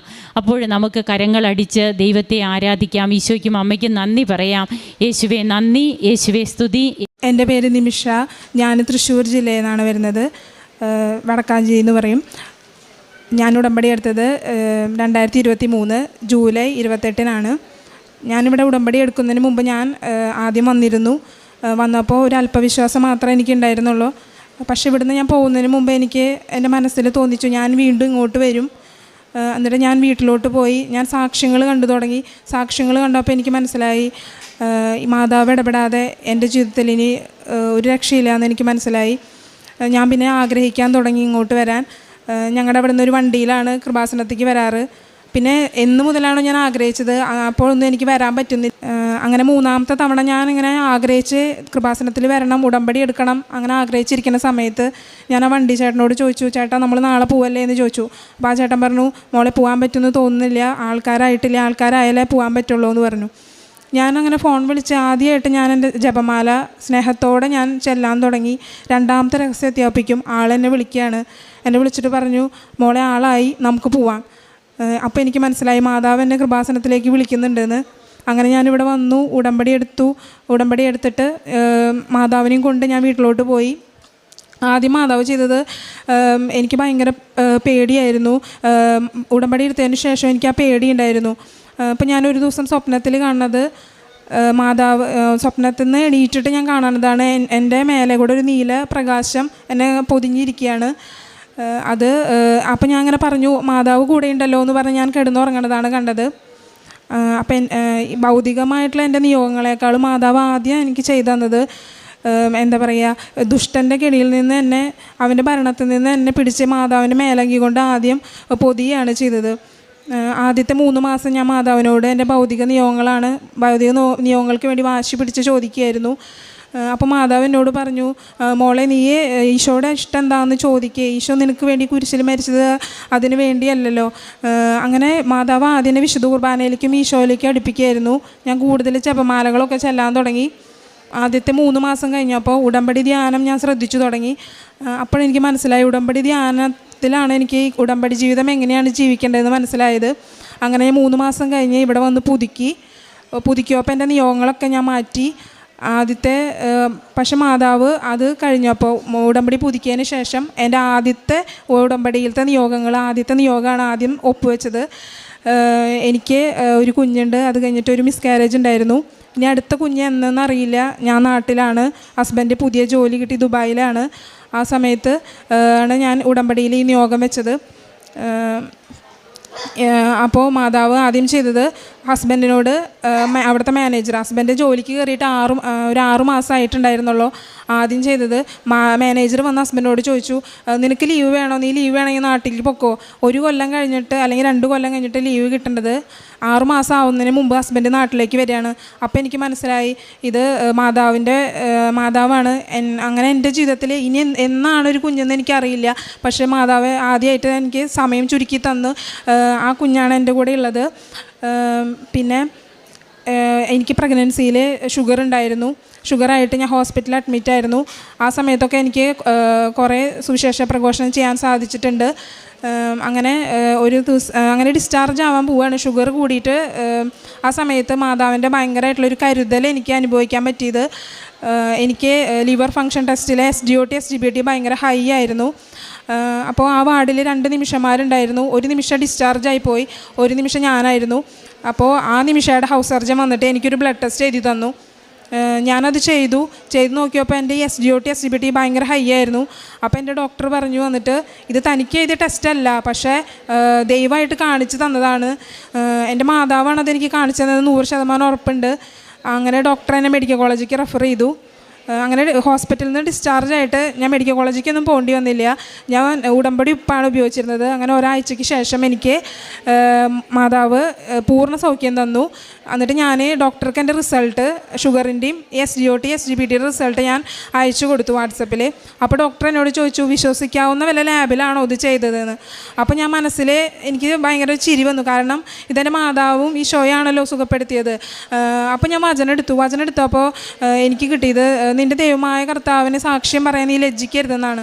ഞാൻ അപ്പോൾ തന്നെ ഡോക്ടറോട് പറഞ്ഞു, ഇതെൻ്റെ ഈശോയാണ് സുഖപ്പെടുത്തിയത് എന്ന് പറഞ്ഞു. അങ്ങനെ ഉടമ്പടി തൈലം ഞാൻ പ്രഗ്നൻ്റ് ആവുന്നതിന് മുമ്പ്, സാക്ഷ്യങ്ങളിൽ കേട്ട പോലെ പ്രഗ്നൻ്റ് ആവുന്നതിന് മുമ്പ് തന്നെ ഞാൻ വയറ്റത്ത് ഉടമ്പടി തൈലം പുരട്ടി പ്രാർത്ഥിക്കായിരുന്നു. അങ്ങനെ ഇവള് ഒക്ടോബർ 22-നാണ് ഇവളുടെ ഡെലിവറി ഡേറ്റ്. ഇവള് ഒക്ടോബർ 8-നാണ് മാതാവ് തന്നത്. മാതാവിനോട് ഞാൻ ആദ്യത്തെ നിയോഗം വെച്ചിട്ടുണ്ടായിരുന്നത്, മാതാവിൻ്റെ മാസത്തിൽ വേണം എനിക്കൊരു ഉണ്ണിയെന്ന്. മാതാവ് അത് നടത്തി തന്നു. അങ്ങനെ സമയം ചുരുക്കി തന്നു. പിന്നെ എൻ്റെ ജീവിതത്തിൽ ഞാൻ ഈ ഉടമ്പടി കാലഘട്ടത്തിൽ ഒരു ധ്യാനത്തിന് പോയിട്ട് തിരിച്ചു വരുമ്പോൾ മാതാവിൻ്റെ ഭയങ്കര സംരക്ഷണം എനിക്ക് അനുഭവിക്കാൻ കഴിഞ്ഞു. ഞാൻ ട്രെയിനിലാണ് തിരിച്ചു വന്നത്. ട്രെയിനിൽ വരുമ്പോൾ ട്രെയിനിൽ ഞാൻ പോയതും വന്നതും എല്ലാം മാതാവിനെ, കൃപാസനത്തെയും മാതാവിനെ അറിയുന്ന ആൾക്കാരുടെ കൂടെയായിരുന്നു. പിന്നെ ഞാൻ എനിക്ക് ട്രെയിൻ എൻ്റെ ക്യാൻസലായി പോയി. എന്നിട്ട് ഞാൻ വേറെ ട്രെയിനിലാണ് തിരിച്ചു വന്നത്. ആ സമയത്ത് കൃപാസനത്തിൽ ഉടമ്പടി എടുത്തൊരു ചേച്ചിനെ ഞാൻ കണ്ടുമുട്ടി. ആ ചേച്ചി ക്യാൻസർ ബാധിച്ചൊരു ചേച്ചിയായിരുന്നു. അന്ന് ആ ചേച്ചി മാതാവിനോട് പറഞ്ഞു, മാതാവേ എനിക്ക് ഉപ്പില്ലല്ലോ, ഉപ്പ് എങ്ങനെ കിട്ടും എന്ന് ആ ചേച്ചി വിഷമിച്ച് നിൽക്കുന്ന സമയത്താണ് ഞാൻ ആ ട്രെയിനിൽ കയറിയത്. അങ്ങനെ മാതാവിനെ കുറിച്ച് പറയാനും ഉടമ്പടി ഉപ്പ് കൊടുക്കാനും എനിക്ക് സാധിച്ചിട്ടുണ്ട്. ട്രെയിനിലൊക്കെ സുവിശേഷ പ്രഘോഷം നടത്താൻ സാധിച്ചിട്ടുണ്ട്. പിന്നെ അതിൻ്റെ രണ്ടാമത്തെ നിയോഗം എന്ന് പറഞ്ഞത്, ഞാൻ കുറേ നാളായിട്ട് ഗവൺമെൻറ് ജോലിക്ക് വേണ്ടി പരിശ്രമിച്ചുകൊണ്ടിരിക്കുകയാണ്. ഞാനൊരു നഴ്സാണ്. അപ്പോൾ ഞാൻ ഡേറ്റ് ഇട്ട് പ്രാർത്ഥിക്കുന്നതിനെ കുറിച്ച് സാക്ഷ്യം കണ്ടിട്ടുണ്ടായിരുന്നു. അപ്പോൾ ഞാൻ ഡിസംബർ 8 എനിക്കൊരു ഗവൺമെൻറ് ജോലി വേണമെന്ന് മാതാവിനോട് ഡേറ്റ് ഇട്ട് പ്രാർത്ഥിച്ചിട്ടുണ്ടായിരുന്നു. അങ്ങനെ മാതാവ് ഈ ഉടമ്പടി കാലഘട്ടത്തിൽ ഞാൻ ഈ PSCക്ക് വേണ്ടി പഠിക്കുകയാണ്. അങ്ങനെ PSC കോച്ചിങ്ങിന് ഞാൻ ചേർന്നു. ഞാൻ എക്സാമിന് വേണ്ടി പഠിക്കുന്നുണ്ട്, നോട്ട് എഴുതുന്നുണ്ട്. പക്ഷേ എക്സാമിൻ്റെ ദിവസങ്ങൾ അടുത്തപ്പോൾ എന്ത് ചെയ്താലും എനിക്ക് പഠിക്കാൻ പറ്റുന്നില്ല. അപ്പോൾ ഞാൻ മാതാവിനോട് ചോദിച്ചു, ഒന്നും പഠിക്കാൻ പറ്റുന്നില്ലല്ലോ, ഇതെന്തത്? അപ്പോൾ മാതാവിനോട് പറഞ്ഞു, എൻ്റെ മകൻ മഹത്വപ്പെടാൻ വേണ്ടിയിട്ടാണിത് എന്ന് പറഞ്ഞു. അപ്പോൾ എനിക്ക് മനസ്സിലായി, ഇത് മാതാവിൻ്റെ ഗ്രേസ് കൊണ്ട്, not by merit but by the grace, മാതാവിൻ്റെ ഗ്രേസ് കൊണ്ടാണ് എനിക്ക് അന്ന് എക്സാം എഴുതാൻ പറ്റിയത്. ഞാൻ കാശ് രൂപം കൊണ്ടാണ് എക്സാമിന് പോയത്. ഉപ്പിട്ട് പ്രാർത്ഥിച്ചിരുന്നു. എക്സാം കഴിഞ്ഞപ്പോൾ എനിക്ക് ഭയങ്കര എളുപ്പമായിരുന്നു. അപ്പോൾ എൻ്റെ അമ്മ പറഞ്ഞു, ആൻസർ ചെയ്ത് നോക്ക്, എത്ര മാർക്ക് ഉണ്ടാവും നോക്ക് എന്ന് പറഞ്ഞു. അപ്പോൾ ഞാൻ പറഞ്ഞു, അത് നോക്കേണ്ട ആവശ്യമില്ല. അത് കഴിഞ്ഞ് എനിക്ക് എൻ്റെ റാങ്ക് ലിസ്റ്റ് വന്നു, അതിൽ ഞാനുണ്ടായിരുന്നു. അത് കഴിഞ്ഞ് PSC ഇൻ്റർവ്യൂവിന് വിളിച്ചു. അപ്പോൾ ഞാൻ പ്രഗ്നൻ്റ് ആയിരുന്നു. ഇൻ്റർവ്യൂവിന് വിളിച്ച സമയത്ത് ഒരു 8 മാസം ഗർഭിണിയായിരുന്നു. അപ്പോൾ എന്നെ വിളിച്ചത് വയനാട്ടിൽ ദുരന്തത്തിൻ്റെ സമയത്തായിരുന്നു. അപ്പോൾ അത് ദുരന്തമായതുകൊണ്ട് എൻ്റെ ഇൻ്റർവ്യൂ പോസ്റ്റ്പോൺ ചെയ്ത് വെച്ചു. ഞാൻ നന്നായി പ്രാർത്ഥിച്ചു. PSC മാതാവ് ഇതുവരെ എത്തിച്ചതല്ലേ, ഇനിയിപ്പോൾ ഇൻ്റർവ്യൂ എന്നാവും എന്ന് ആലോചിച്ച് എനിക്ക് ഭയങ്കര ടെൻഷനായി. അപ്പോൾ സെപ്റ്റംബറിലെ ലിസ്റ്റിലും എൻ്റെ പേര് വന്നിട്ടില്ല. ഇനി ഇൻ്റർവ്യൂ ഉണ്ടാവുക ഒക്ടോബറിലാണ്. പക്ഷേ എൻ്റെ ഡെലിവറിയും ഒക്ടോബറിലാണ്. എനിക്ക് സിസേറിയനാണ്. എങ്ങനെ ഇൻ്റർവ്യൂവിന് പോവും? അങ്ങനെ ആലോചിച്ച് ഭയങ്കര വിഷമത്തിലായിരുന്നു. അപ്പോൾ ഞാൻ PSC ഓഫീസിൽ വിളിച്ച് ചോദിച്ചു, ഇങ്ങനെ ഇൻ്റർവ്യൂ ഉണ്ട്, എനിക്ക് ഒന്ന് സെപ്റ്റംബറിലോട്ട് മാറ്റി തരാൻ പറ്റുമോ? അപ്പോൾ അവർ പറഞ്ഞു, അതൊരിക്കലും നടക്കില്ല, തൻ്റെ ഡെലിവറി ഞങ്ങൾ എന്നാണ് ഇൻ്റർവ്യൂ ഇടണമെന്ന് എനിക്ക് അറിയില്ലല്ലോ, അതെന്തായാലും നടക്കില്ല എന്ന് പറഞ്ഞു. അപ്പോൾ ഞാൻ ഇവിടെ ഉടമ്പടി ധ്യാനം കൂടിക്കൊണ്ടിരിക്കുമ്പോൾ ജോസഫ് അച്ഛൻ പറഞ്ഞു, ഇൻ്റർവ്യൂ നേരത്തെയുണ്ട്, എന്നാൽ അത് മുൻകൂട്ടി വേണമെന്നുള്ളവർ പ്രാർത്ഥിക്കാൻ. അങ്ങനെ ഞാൻ ആ സമയത്ത് പ്രാർത്ഥിച്ചു. പിറ്റേ ദിവസം ഉച്ചതിരിഞ്ഞിട്ട് എനിക്ക് എൻ്റെ ഇൻ്റർവ്യൂവിൻ്റെ മെസ്സേജ് വന്നു PSCന്ന്. അങ്ങനെ ഇൻ്റർവ്യൂവിന് ഞാൻ പോയി. ഇൻ്റർവ്യൂവിന് പോയ സമയത്തും എനിക്ക് മാതാവ് എൻ്റെ സമയം ചുരുക്കി തന്നു. എനിക്കൊരു 11:30-12 മണിയാകുമ്പോഴായിരുന്നു ഇൻ്റർവ്യൂ. പക്ഷേ ഞാൻ ഡയബറ്റിക് ആയതുകൊണ്ടും ഞാൻ ഇൻസുലിൻ എടുക്കുന്നുണ്ടായിരുന്നു. അപ്പോൾ എനിക്ക് ടെൻഷനായിരുന്നു. പക്ഷെ അവിടെ ചെന്നു, അവിടെ എൻ്റെ കൂടെ കുറേ ഗർഭിണികളുണ്ട്. പക്ഷേ അവരെല്ലാം ഭയങ്കരമായിട്ട് നിർബന്ധിക്കുക, വേഗം കയറ്. അങ്ങനെ എനിക്ക് അവിടെയും സമയം ചുരുക്കി തന്നു. ഇപ്പം റാങ്ക് ലിസ്റ്റ് വന്നു. ഡിസംബർ 8 ഞാൻ ഡേറ്റ് ഇട്ട് പ്രാർത്ഥിച്ചത്. ഡിസംബർ 9 മാതാവ് എനിക്ക് എൻ്റെ റാങ്ക് ലിസ്റ്റ് വന്നിട്ട് 90ാമത്തെ റാങ്കോട് കൂടി എന്നെ അനുഗ്രഹിച്ചു. എൻ്റെ 3ാമത്തെ നിയോഗം, എൻ്റെ മോള് മൂത്ത കുട്ടി, അവൾക്ക് ഒരു വയസ്സിൽ കോവിഡ് വന്നു. അതിനുശേഷം പനി വരും, ഒരു 105 ഡിഗ്രി പനിയൊക്കെയാണ് എപ്പോഴും വരിക. അവൾക്ക് പനി വന്നാൽ ഞങ്ങൾക്കൊരു മനസ്സിൽ ഭയങ്കര വിഷമമാണ്. കാരണം ഫിറ്റ്സ് വരും. എത്ര നമ്മൾ എന്ത് ചെയ്താലും പനി കുറയില്ല. അമ്മയ്ക്കും എനിക്കും ഭയങ്കര വിഷമമാണത്. ആ വിഷമം അപ്പോൾ ഞാൻ മാതാവിനെ അത് ഞാൻ ഏൽപ്പിച്ചു കൊടുത്തിട്ടുണ്ടായിരുന്നു. ഉടമ്പടി സമയത്ത് ഉടമ്പടിയിൽ ഞാൻ 3ാമത്തെ നിയോഗം മാതാവ് അത് ഏറ്റെടുത്തു. അതിനുശേഷം മോൾക്ക് അങ്ങനത്തെ ഒരു പനി വന്നില്ല. പിന്നെ എനിക്ക് ആത്മീയ ജീവിതത്തിൽ എനിക്ക് മാതാവിനോട്, ഞാൻ അമ്മയോട് സംസാരിക്കുന്നത് പോലെയാണ് മാതാവിനോട് സംസാരിക്കുന്നത്. ഒരു ദിവസം സംസാരിച്ചില്ലെങ്കിൽ എനിക്ക് എപ്പോഴും സംസാരിക്കാൻ തോന്നും. സംസാരിച്ചില്ലെങ്കിൽ എന്തോ കണക്ഷൻ പോയ പോലെ എനിക്ക് ഫീൽ ചെയ്യാറുണ്ട്. പിന്നെ മറ്റുള്ളവർക്ക് വേണ്ടി പ്രാർത്ഥിക്കാനുള്ള കൃപയൊക്കെ മാതാവ് എനിക്ക് തന്നു. കാരുണ്യപ്രവർത്തികളായിട്ട് ഞാൻ ചെയ്തിരുന്നത്, ഞങ്ങളുടെ അവിടെ ഒരു സൈക്യാട്രി പേഷ്യൻസിനെ നോക്കുന്ന സ്ഥലത്തേക്ക് ഞാൻ ദശാംശം പൈസ കൊടുക്കുമായിരുന്നു. പിന്നെ വസ്ത്രമില്ലാത്തവർക്ക് വസ്ത്രം കൊടുത്തിരുന്നു. പ്രേക്ഷിത പ്രവർത്തനമായിട്ട് ഞാൻ മെഡിക്കൽ കോളേജിലും ബസ് സ്റ്റാൻഡിലും ഓട്ടോ സ്റ്റാൻഡിലൊക്കെ പത്രങ്ങൾ കൊടുത്തിരുന്നു. പിന്നെ എനിക്ക് ഉടമ്പടി ധ്യാനമാണ് എന്നെ നയിച്ചിരുന്നത്. ഞാൻ എപ്പോൾ വീഴാൻ പോയാലും അത് എന്നോട് ഉടമ്പടി ധ്യാനത്തിലൂടെ അച്ഛൻ സംസാരിക്കുമ്പോൾ എനിക്ക് മനസ്സിലാവും എന്നോട് പറയുന്നത് ഇത് ഈ കാര്യങ്ങളൊക്കെ കറക്റ്റ് ചെയ്യണമെന്ന് എനിക്ക് മനസ്സിലാവാറുണ്ട്. പിന്നെ ഉടമ്പടിയിലെ വചനങ്ങൾ, എനിക്ക് നിന്നോടുള്ള സ്നേഹം അചഞ്ചലമാണ്, എൻ്റെ സമാധാനം ഉടമ്പടിക്ക് മാറ്റം വരികയില്ല, നീ എനിക്ക് പ്രിയപ്പെട്ടവളും പ്രിയങ്കരിയും ബഹുമാന്യയുമാണ്, നിനക്ക് ഉപകരമായ ജനതകൾ, നിൻ്റെ ജീവനും ജനതകളെയും ഞാൻ നൽകുന്നു. ഈശോയുടെ കരുണയുടെ കുറേ വചനങ്ങൾ, ഇതെല്ലാം ഈശോ എനിക്ക് ഉടമ്പടിയിലൂടെ തരാറുണ്ട്.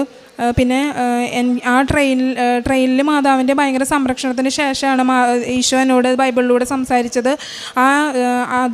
ആ ഒരു അനുഭവം മാത്രം മതി എനിക്ക് ഈശോ എപ്പോഴും ജീവിക്കുന്നുണ്ട് എന്നുള്ള ഇത് ആലോചിക്കാൻ വേണ്ടിയിട്ട്.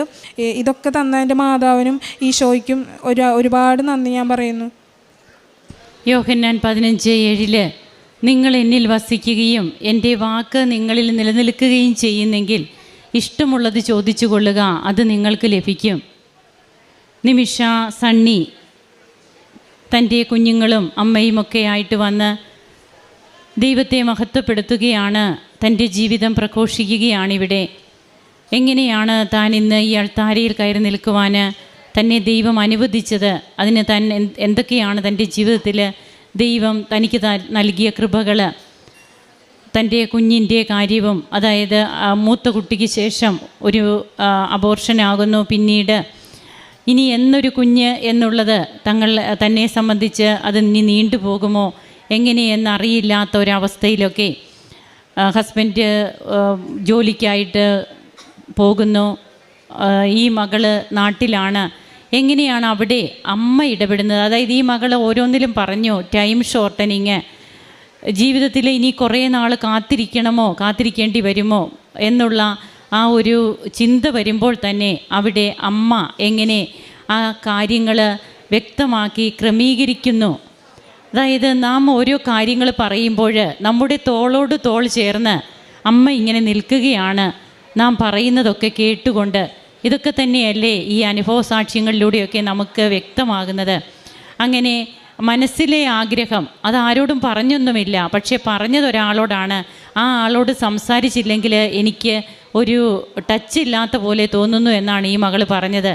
അതായത് പരിശുദ്ധ അമ്മയോട് താനിപ്പോൾ സംസാരിക്കുന്നുണ്ട്, അമ്മയോട് സംസാരിക്കാതെ ഒരു ദിവസം പോലും എനിക്ക് കടന്നു പോകാൻ സാധിക്കുന്നില്ല. അത്രയേറെ അമ്മയുമായിട്ടുള്ള ഒരു വ്യക്തിബന്ധം, ഈ ഒരു വ്യക്തിബന്ധം തന്നെയാണ് ഉടമ്പടി പ്രധാനമായിട്ടും ഉടമ്പടി ജീവിതത്തിലൂടെ നമുക്ക് വേണ്ടത്. ഭൗതികമായിട്ടുള്ള തൻ്റെ കുറേ കാര്യങ്ങൾ അത് 3 മാസത്തോളം പ്രാർത്ഥിച്ചു. എന്നാൽ അമ്മ എനിക്ക് പറഞ്ഞു തന്നു നീ എന്താ പ്രാർത്ഥിക്കേണ്ടതെന്ന്. അങ്ങനെ ഈ മകൾ പിന്നീട് തൻ്റെ നിയോഗങ്ങൾക്കല്ല പ്രാധാന്യം കൊടുത്തത്, ദൈവവുമായിട്ട് താൻ ചെയ്യേണ്ട, അതായത് ചെയ്തിരിക്കുന്ന ഉടമ്പടി, ഈ അമ്മയാണ് മധ്യസ്ഥ. അമ്മയുടെ മധ്യസ്ഥതയിൽ കർത്താവുമായി ചെയ്തിരിക്കുന്ന ഉടമ്പടിയിൽ ആ വാക്ക് പാലിക്കണം. ഉടമ്പടിക്ക് കർത്താവിന് കൊടുത്ത വാക്ക് അവൻ പറയുന്നത് പോലെ ചെയ്യുക എന്ന് അമ്മ പറഞ്ഞിട്ടുണ്ട്. അതനുസരിച്ചുള്ള ഒരു ജീവിതം, അതാണ് പിന്നീട് അങ്ങോട്ട് നമുക്ക് കാണുവാൻ കഴിയുക. അങ്ങനെയാണ് ഈ മകൾക്ക് തൻ്റെ ജീവിതത്തിൽ തനിക്ക് കുഞ്ഞിനെ ലഭിക്കുന്നു. അതുപോലെ ഒരിക്കലും, അതായത് ഹസ്ബൻഡ് വരുന്നതിന് 2 വർഷമെങ്കിലും 1 വർഷമെങ്കിലും മിനിമം എടുക്കും. എന്നാൽ മാനേജർ എന്ത് പറയുന്നു, ഇതൊക്കെ വളരെ നിസ്സാരമായി കാണുന്നവർക്ക് അത് നിസ്സാരം തന്നെയാണ്. എന്നാൽ എന്തിലും ദൈവത്തിൻ്റെ ഒരു കയ്യൊപ്പ്, അത് ഉടമ്പടി എടുത്തതിന് ശേഷം ഒരു ദൈവ പൈതലിന് തോന്നുന്ന കാര്യം മാത്രമാണ്. അതൊരു തോന്നലല്ല, അതൊരു ബോധ്യമാണ്. ആ ബോധ്യമാണ് നിമിഷയ്ക്ക് കിട്ടിയത്. അതിൽ നിമിഷ അഭിമാനിക്കുന്നു. അതുകൊണ്ട് തന്നെയാണ് ദൈവത്തെ മഹത്വപ്പെടുത്തുന്നതും.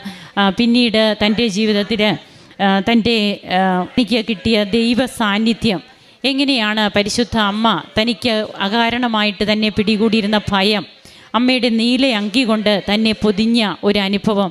അതുപോലെ ഈശോയെയും അമ്മയെയും ഒക്കെ തനിക്ക് സ്വപ്നത്തിൽ തനിക്ക് കാണുവാനായിട്ട് കഴിയുന്നു. ആ ഒരു അനുഭവം തനിക്ക് കിട്ടുന്നു. അങ്ങനെ ഡേറ്റ് ഇട്ട് പ്രാർത്ഥിക്കുകയും തൻ്റെ PSC എക്സാമിൻ്റെ കാര്യം, പിന്നീട് റാങ്ക് ലിസ്റ്റിലൊക്കെ എങ്ങനെ വരുന്നു, ഇൻ്റർവ്യൂവിൻ്റെ കാര്യമുണ്ട്. അതിനിടയിൽ താൻ പ്രഗ്നൻ്റ് ആയതുകൊണ്ടുണ്ട്, അതിൻ്റെ ഒത്തിരിയേറെ കോംപ്ലിക്കേഷൻസ് ഉണ്ട്. ഇതൊക്കെ ഉള്ളപ്പോഴും എങ്ങനെയാണ് തന്നെ ഓരോ അവസ്ഥയിലും ദൈവം വഴി നടത്തിയത്. ഈശോയ്ക്കും അമ്മ മാതാവിനും 1000 നന്ദി. എൻ്റെ പേര് സീമ. ഞാൻ കൊല്ലം ജില്ലയിലെ പടപ്പകരി ഇടവകയിൽ നിന്നാണ് വരുന്നത്. ഞാനിവിടെ ഉടമ്പടി എടുത്തത് എൻ്റെ ചേച്ചിക്ക് വേണ്ടിയായിരുന്നു. ചേച്ചിയാണെങ്കിൽ ഡൽഹിയിൽ നേഴ്സായിട്ട് വർക്ക് ചെയ്തുകൊണ്ടിരുന്ന സമയത്താണ് അവൾക്ക് സൗദിയിലേക്ക് ഒരു ഇൻ്റർവ്യൂ അറ്റൻഡ് ചെയ്ത് ജോലിക്കായിട്ടുള്ളൊരിത് വന്നത്. അപ്പം ഭയങ്കരമായും പാടൊക്കെ ആയിരുന്നു. അതുകൊണ്ട് അവൾക്ക് വേണ്ടിയാണ് ഞാനിവിടെ ഉടമ്പടി എടുക്കാനായിട്ട് വന്നത്. ഞാൻ ആദ്യമായിട്ട് ഇവിടെ 2023 ഫെബ്രുവരിയിൽ വന്നിട്ടുണ്ട്. അന്ന് ഉടമ്പടി എടുക്കാനായിട്ട് പറ്റിയിട്ടില്ല. പക്ഷേ അന്ന് തൊട്ടേ അമ്മ മാതാവിന് പ്രതീക്ഷണ പ്രാർത്ഥന ചൊല്ലി ദിവസവും പ്രാർത്ഥിക്കുമായിരുന്നു. ആ അമ്മ മാതാവ് തന്നെയാണ് അവൾക്ക് ആ ഇൻ്റർവ്യൂവിൽ പാസ്സാക്കിയതും എല്ലാം ചെയ്തതും. പിന്നെ മെഡിക്കൽ ഉണ്ടായിരുന്നു. മെഡിക്കലൊക്കെ എപ്പോഴും അവൾക്ക് ഭയങ്കരമായും ടെൻഷനായിരുന്നു. എന്താവും എന്നുള്ള കുറേ ചിന്തകളും ടെൻഷനും കാരണം ഭയങ്കര എന്താ ചെയ്യണമെന്ന് അറിയത്തില്ലായിരുന്നു. അങ്ങനെ എപ്പോഴും കരച്ചിലും സങ്കടവും മാത്രമായിരുന്നു. അത് ഞങ്ങൾ അമ്മ മാതാവിനെ വിളിച്ച് പ്രാർത്ഥിച്ച് മാതാവ് മെഡിക്കലും എല്ലാം ഓക്കെ ആക്കി. അങ്ങനെ കഴിഞ്ഞ ഡിസംബർ 14-ാം തീയതിയാണ് അവളിവിടെ നിന്ന് പോകുന്നത്. ഞാൻ 16-ാം തീയതിയാണ് ഇവിടെ ഉടമ്പടി എടുത്ത് പ്രാർത്ഥിക്കുന്നത്. 14-ാം തീയതിയാണ് സൗദിയിലേക്ക് പോകുന്നത്. 16-ാം തീയതിയാണ് ഞാൻ ഇവിടെ ഉടമ്പടി എടുത്ത് പ്രാർത്ഥിക്കാൻ വരുന്നത്. ഇമ്പോർട്ടൻ്റ് ആയിട്ട് വെച്ചിരുന്ന യോഗം എന്ന് പറഞ്ഞാൽ ചേച്ചി അവിടുത്തെ എക്സാം പാസ്സാവുന്നതായിരുന്നു. എക്സാമിൻ്റെ ഭയങ്കരമായും പാടൊക്കെ ആയിരുന്നു. അങ്ങനെ ഈ ജോലിയുടെ ഇടയിൽ ഭയങ്കര ടെൻഷനൊക്കെ ആയതുകൊണ്ട് പഠിക്കാനുള്ള സമയമൊന്നും അവൾക്ക് കിട്ടുന്നില്ലായിരുന്നു. അപ്പോൾ ഞാൻ മാതാവിനോട് കുറേ വിളിച്ച് പ്രാർത്ഥിക്കും. അങ്ങനെ അവിടെ ചെന്ന് ഹോസ്പിറ്റലിൽ ഓരോ കാര്യങ്ങളിലേക്ക് ചെല്ലുമ്പോൾ എല്ലാം ഇവിടെ കാര്യം മാത്രമേ ഉള്ളൂ ഏറ്റവും താമസിച്ച് നടക്കുന്നത്. ബാക്കി എല്ലാ ചേച്ചിമാരുടെയും കാര്യങ്ങൾ നടക്കുമായിരുന്നു. പക്ഷേ ഇവിടെ കാര്യം മാത്രം എപ്പോഴും പെൻഡിങ് വരും. അപ്പം ഇവർക്ക് തന്നെ ഒത്തിരി സങ്കടമായിരുന്നു. അങ്ങനെ മാതാവിനോട് പ്രാർത്ഥിച്ച് കൊന്ത ചൊല്ലി പ്രാർത്ഥിക്കുമ്പം ആ കൊന്ത ചൊല്ലി തീരുന്ന സമയത്തിനുള്ളിൽ അവരുടെ എല്ലാ കാര്യങ്ങളും ഓക്കെ ആയെന്നുള്ള അവൾ മെസ്സേജ് അയച്ച് പറയുകയും ചെയ്യും. അങ്ങനെ സൗദിയുടെ എക്സാമിന് ആദ്യമൊക്കെ ഇവർ പറഞ്ഞിരുന്നത് 3 വട്ടം അറ്റംപ്റ്റ് ഉണ്ട്. ആ 3 അറ്റംപ്റ്റിനുള്ളിൽ പാസ്സായ മതിയായിരുന്നായിരുന്നു. പിന്നെ അവരവിടുത്തെ രീതികൾ മാറ്റി ആദ്യത്തെ അറ്റംപ്റ്റ് തന്നെ പാസ്സായില്ലെങ്കിൽ അവിടെ നിന്ന് പറഞ്ഞു വിടുമെന്നായി. ഞങ്ങൾക്കാണെങ്കിൽ വേറൊരു വരുമാന മാർഗം പോലുമില്ല. ആകെ കൂടി ചേച്ചിയുടെ വരുമാന മാർഗത്തിലാണ് ജീവിച്ചു പോരുന്നത്. അപ്പം ഞാൻ മാതാവിനോട് ഈശോയോടും പ്രാർത്ഥിക്കും, മാതാവേ, അമ്മ മാതാവ് ഈശോയാണ് അവളെ സൗദിയിലേക്ക് അയച്ചത്. ഇനി ഞങ്ങൾക്ക് മുന്നോട്ട് പോകണമെങ്കിൽ ഈ ഒരു വരുമാനം മാത്രം മാർഗ്ഗമേ ഉള്ളൂ. അമ്മ മാതാവ് ഈശോയെ അവളെ ജയിപ്പിക്കണമെന്നെന്നും പ്രാർത്ഥിക്കുമായിരുന്നു. അങ്ങനെ ഓഗസ്റ്റ് 6-ാം തീയതി ആയിരുന്നു അവൾക്ക് എക്സാമിന് പോയി. അവിടെയും കുറച്ച് തടസ്സങ്ങളൊക്കെ ആയിരുന്നു. ആദ്യത്തെ പറഞ്ഞിരുന്ന സെൻറ്ററിലല്ലായിരുന്നു ഇവർക്ക് എക്സാം പറഞ്ഞത്. പിന്നെയും കുറേ ദൂരം പോയായിരുന്നു എക്സാമിനൊക്കെ എഴുതിയിരുന്നത്. അവിടെ ചെന്ന് എക്സാം കഴിഞ്ഞിരുന്നപ്പോൾ അവൾ പറഞ്ഞത് പാടായിരുന്നു, കിട്ടത്തില്ല എന്നൊക്കെയായിരുന്നു. ഈ 800 മാർക്കിൻ്റെ എക്സാമാണ് പ്രൊമട്രിക് എക്സാം. അതിൽ 500 മാർക്ക് വേണം പാസ്സാകാൻ. അവൾ എക്സാം കഴിഞ്ഞിറങ്ങി എന്നോട് പറഞ്ഞത് വെറും 3 മാർക്ക് മാത്രമായിരിക്കും അവൾ കോൺഫിഡൻ്റായിട്ട് എഴുതിയെന്നാണ് എന്നോട് പറഞ്ഞത്. ബാക്കിയൊക്കെ അമ്മ മാതാവിനെ ഈശോയും വിചാരിച്ചിട്ടാണ് അവൾ എക്സാം ഓരോ ആൻസറും സേവ് ചെയ്തുകൊണ്ടിരുന്നത്. അങ്ങനെ ഓഗസ്റ്റ് 29-ാം തീയതി അവളുടെ റിസൾട്ട് വന്നപ്പോൾ അമ്മ മാതാവ് 524 മാർക്ക് നൽകി അവളെ അനുഗ്രഹിച്ചു. ഇനി എപ്പോൾ വേണമെങ്കിലും അവിടെ തുടരാം, ജോലി പെർമനൻ്റ് ആയിട്ടുണ്ട്, ഇനി എത്ര വേണം നാളെ വേണമെങ്കിലും നമുക്ക് അവിടെ തുടരാം എന്നുള്ളതാണ്. പിന്നെ ചേച്ചിക്കാണെങ്കിൽ ഇപ്പോൾ ഒരു സർജറി ഉണ്ടായിരുന്നു. അതിന് കുറേ ബുദ്ധിമുട്ടുകളും കാര്യങ്ങളൊക്കെ ആയി. സർജറി നല്ല രീതിയിൽ തന്നെ നടന്നു. പക്ഷേ അത് കഴിഞ്ഞ് പിന്നെ ഒരു ഇൻഫെക്ഷനായി.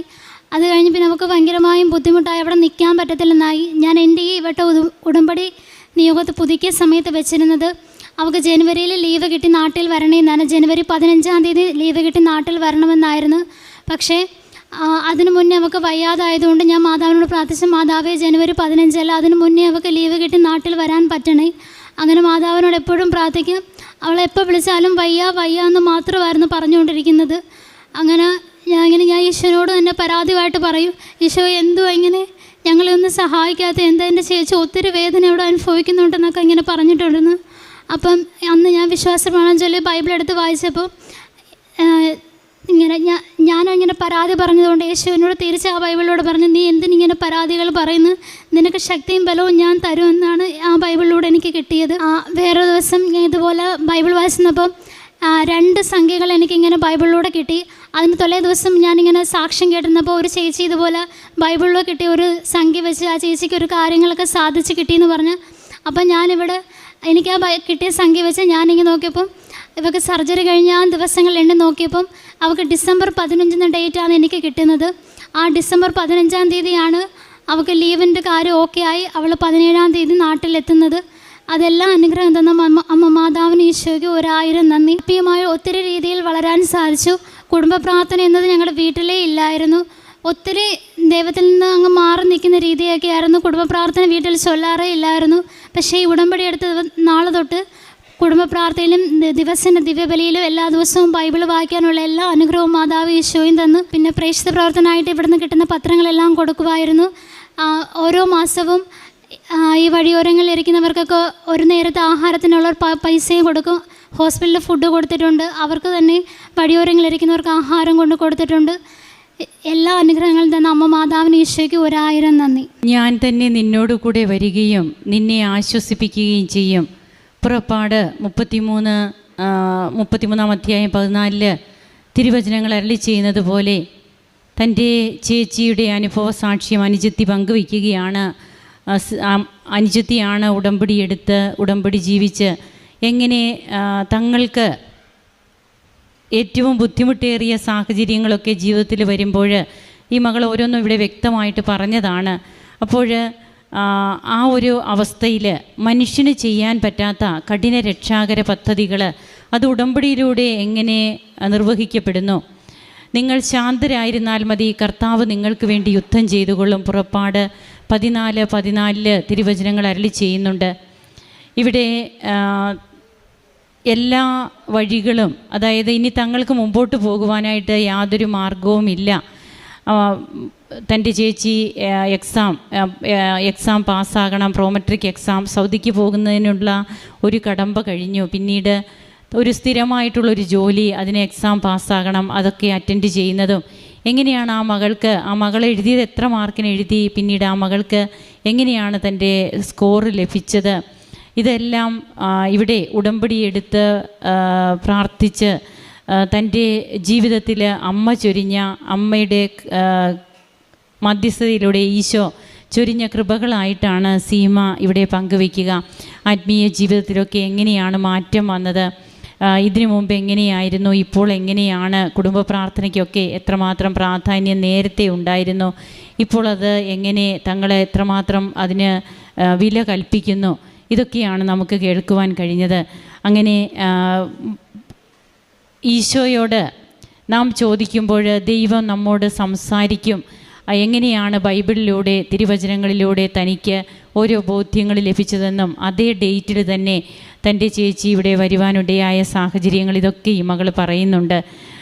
ജീവിതത്തിൽ എല്ലാം തകർന്നവരാണെന്ന്, ഇനി തടസ്സങ്ങൾ മാത്രമേ ഉള്ളൂ എന്ന് നാം വിചാരിക്കുമ്പോൾ തടസ്സങ്ങളല്ല, ആ തടസ്സങ്ങൾ ഓരോന്നും പ്രതിബന്ധങ്ങളെ പുതിയ വഴികളാക്കി മാറ്റുവാനായിട്ട് ഉടമ്പടി ജീവിതത്തിലൂടെ കഴിയുമെന്നുള്ളത് മാത്രമാണ് നമുക്ക് ഓരോ അനുഭവ സാക്ഷ്യങ്ങളിലൂടെയും വ്യക്തമാവുക. കരങ്ങളടിച്ച് നമുക്ക് ദൈവത്തെ മഹത്വപ്പെടുത്താം. യേശുവേ നന്ദി, യേശുവേ സ്തുതി, യേശുവേ